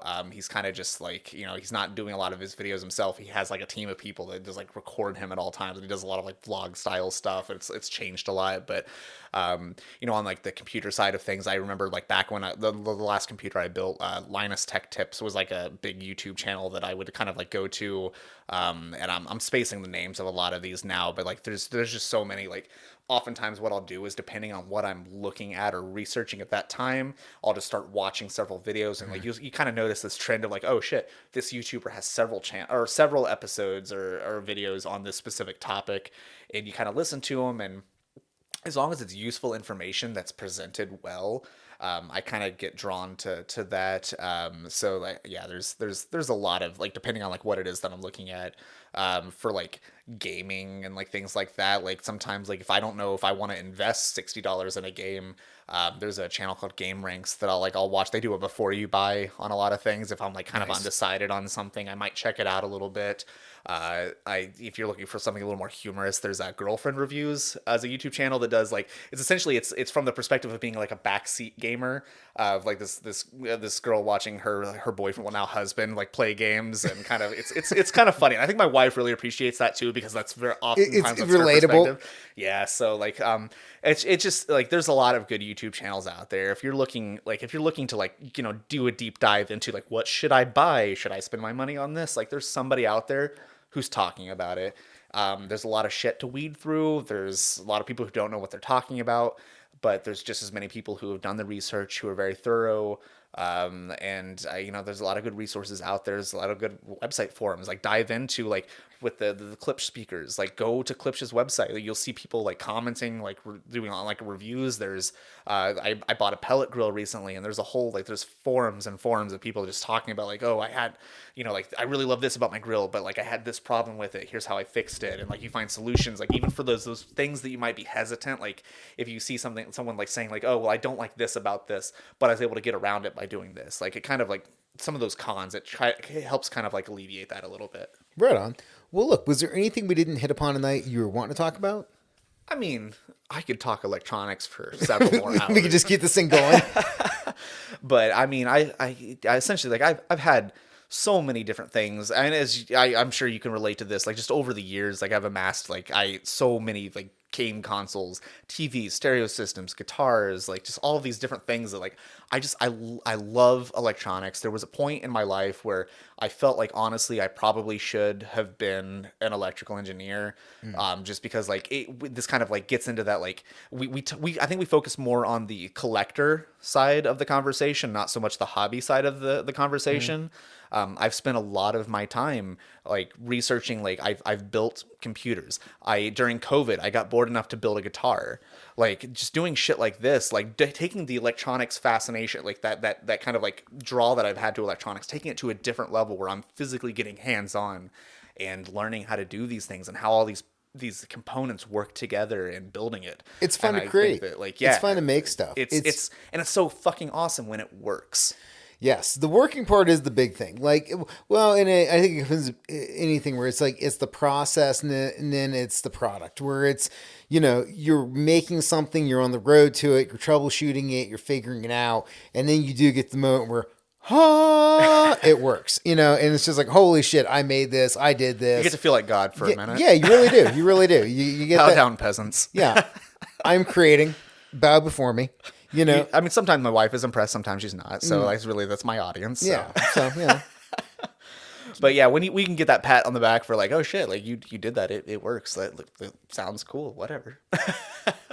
Well, look, dude, what's the future? Like, is there any goals that you have or something you're trying to get to, or is there something that you're trying to make? Like, what's up? So I'm all about right now. Kind of what I'm focusing on is just different spaces of my house, figuring out how I can use electronics and even just like decoration and things like that to optimize those spaces and make me feel like, oh, I'm happy in my home. So we've been working on our garage. We've been kind of slowly adding things to that to kind of like we're kind of doing this kind of barrage, like outdoor bar kind of thing, and like adding a space for like us to have be able to entertain people, so we don't have to have them in our house, but we still have them over.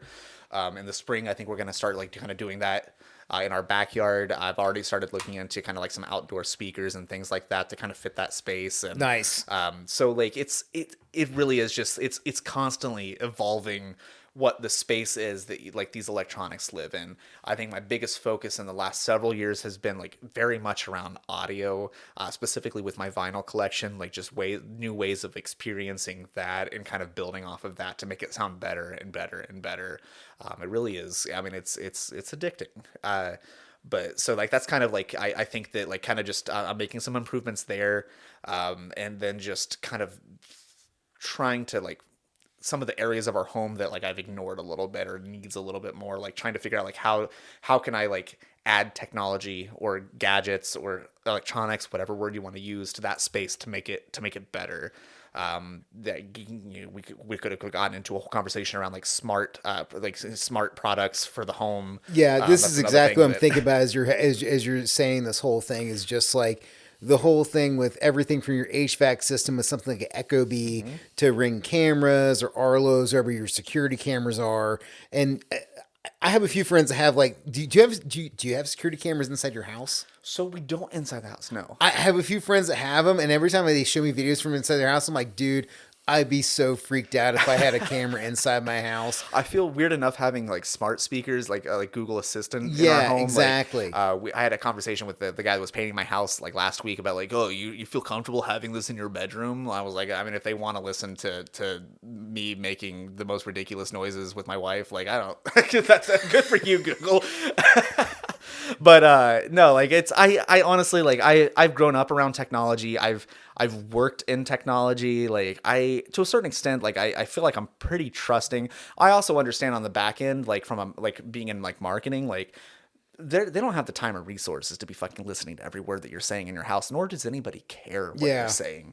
If it helps them kind of push a certain product toward you a little better, like using AI or something, like fuck it. I guess I'll get some ads for something like I mentioned like last week, like, oh man, it really sucks, like the shaver that I've been using recently, like, and all of a sudden I'm getting like ads and ads for like, oh, there's this new shaver that like you can shave your head in like 2 minutes. Like if Google wants to like fucking focus on that, that makes my life better. That's just another electronic that I can research. Yeah.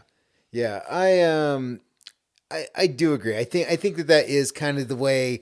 I don't know. It's kind of like a Jetsons space in a way where I do feel like this thing is like there's going to become more gadgets, more gimmicks, more electronics, just more stuff that comes in the home that makes things easier, better, more comforting. Because I mean, that's kind of the world, you know. Even if you go back to like the 50s, when you look at like, the old commercials of like, hey, like if you're a housewife, like we have this new thing called a dishwasher, and now it makes that a much easier process. Like there will always be an innovation where new things will come out. They're going to be better, cooler, and just make everything a better experience. I guess I'll say, and like this could probably be like a good kind of like outro segue is, dude, the fucking time that I've gotten to live in with just how technology has advanced and the electronics that I've gotten to experience. I've gone from seeing like being a little kid having these like little like 8-bit game consoles to full on theatrical experiences anytime I turn on my TV, like that Yeah. I'm able to interact with and control. Like I'm playing through Spider-Man 2 on the PlayStation 5 right now, and fuck, like Yeah, it is definitely a weird time to be alive to see how far that has gone, because you're talking about like 8-bit Super Mario, like just literally digitalized pixelated blocks, and now we're to this point where we're entering this uncanny valley of like, is that real, or is that a graphic? I can't Yes. tell. Like what am I looking at? It's weird to think that we've experienced this in a span of like 30 35, 40 years. It's been a ridiculous fucking ride, Yeah. like the last like couple of decades. One thing that like I think about this all the time is where the fuck does it go from here? When I'm 80 years old, am I if I'm still alive at 80, who the fuck knows? But if when I'm 80 years old, am I still going to be able to appreciate technology in the way that I do now? Like I'm sure that like I'm already starting to feel like I'm slowing down and it's harder to keep up with everything. Right. But I'm hoping that I can at least kind of like be able to step back and just look at everything that's surrounding me, like all the technology, all of the gadgets, all of the like the way that I experience technology. Am I still gonna appreciate it and be just as in love with it then as I am now? I mean, I on some level, I feel bad for boomers that like just had to live to see smartphones, where it's just like, dude, you never thought you were gonna have to deal with this growing up. Like, you did not like video games when I was a kid. Now you have to carry this thing in your pocket, and you gotta bleep bleep bleep and get to this thing and that thing, and trying to figure out what's a scam and what's not. And sorry, and I feel that like, AI is kind of like the first thing I've run into where I'm like, ah, shit, I don't like this thing, but I got to figure it out. You really do have to figure it out because like that's where everything's heading. Yeah. I feel like I was a little bit of a late adopter, but I use AI for work very frequently. Yeah. And it honestly, like for what little percentage of AI that I do use, it makes my life so much easier. Yeah, and I'm running into it more and more and more where I'm like, oh yeah, okay, this works for this and this works for that, and this, and then like having qualms with it at the same time where I'm like, I don't like this. Yeah. So Skynet, it's gonna Yeah. it's gonna take over the world. and maybe that is the thing, listener. Maybe that's where this episode ends, where a fucking endoskeleton presses its metallic hoof down upon my head and it explodes. But you know what? At least we got to see cool shit in 8K before that happens. Yeah. I don't know that I'm ready to jump on the 8K bandwagon yet. I'm not even filming in 8K yet, nor do I plan on doing so anytime soon. But it's a thing that exists. It's out there, and if you've got the fucking money to spend on it, there's plenty of Black Friday deals right now, or like holiday deals. Go out and fucking buy your 8K television. 8K TV is coming with 3D and before our Terminator overlords kill us all. All right, look, I don't know if it's really going to happen or not. I don't know what's going to happen. Maybe a Terminator kills me, maybe it doesn't. Maybe it's just a heart attack sometime, and that'd be a great way to go. I don't really want to prolong this. That'd be awesome. Like if I was at like a concert or maybe a football game and I dropped over dead suddenly and nobody, that's maybe I'm going to take this out of the episode. I don't know. I don't know. No, you can kind of come to the point. Like, at what point do I potentially have technology in me, keeping me alive? Oof. Yeah. And is that scary, or like, for somebody who loves electronics and loves technology, is that like a fucking wet dream? So I haven't got experience. listeners. I haven't got to experience the iWatch yet because I have tattoos, and so they have trouble with like getting underneath tattooed skin to get all your vitals and whatnot. But it also is an interesting thing to be like, I could have a computer in me. It's just doing constant diagnostics checks and could be like, hey, you have prostate cancer, go get that checked out, as opposed to just not, seeing a doctor for 5 years and then being like, oh, you're stage 4. I hope that like in our lifetime, and we're already starting to see it a little bit, I hope that like we can get to the point where like we have that diagnostic that's like keeping like a check on things and being able to like detect shit early just to keep me alive. I don't want to live past what I should, but I want to live a quality of life up to that point. Yeah, that's like something I saw online today where right now the question is it lifespan or is it health span? Health span. Like health span is the idea where it's like, all right, like, how can you live a life where you're healthy and you're functional versus where you're in like a cognitive decline for like a decade, like how to balance these two things. Yeah. And maybe technology can help with that. I can't wait to bug my wife for like 3 years about which heart device I need to get installed in me to like just make my quality of life better. I'll do all the research and I'll just bring it up casually like a 6-year-old every day. Candace, it connects to the fridge. it and the fridge can talk. I can control your Christmas lights with my heart. I know how many carbohydrates I've had today. It's great. Yes. All right. Well, Justin, man, dude, thank you so much for coming and doing the show again. Let people know where they can find you out online. What was that? Sorry. Oh, where people can find you out online? Oh shit! Sorry. Instagram at JN Tyler. If you want to check out the very short catalog of podcast episodes we have. My wife and I have a podcast called The Cupful. It's Cupful is the name of the podcast. We've got like 7 or 8 episodes that we started out doing, but that's coming back here in a few months. So hopefully, if you want to hear, a husband and wife bicker and find ways to, to schedule time to have a conversation because you have 3 kids who drive you nuts, it's a good place to look. And we talk about anything and everything that makes us feel like, oh, we're alive still. We're adults. We have a life. So that's kind of what we talk about. Oh, yeah, dude. Listener, find me at Neo to Know on Instagram. That's where the link is. You can find everything else off of there. Thank you very much for listening to What You Into. If you got a friend that is in electronics, share the episode with them. Just text it to them. Again, you know how this works. Every episode is evergreen. You can jump in wherever, however you want to. Please, if you're listening to this for the first time, don't go back and listen to episode 1, unless you're in the B movies. If you're in the B movies, go do it. But honestly, I'm fucking dog shit in the first episode, and really, the first 20 episodes are questionable. So, dive in the hundreds, and it gets way better from there. Justin, again, man, thank you so much for coming out. Thank you for having me. Two-pump chump. Listener, peace.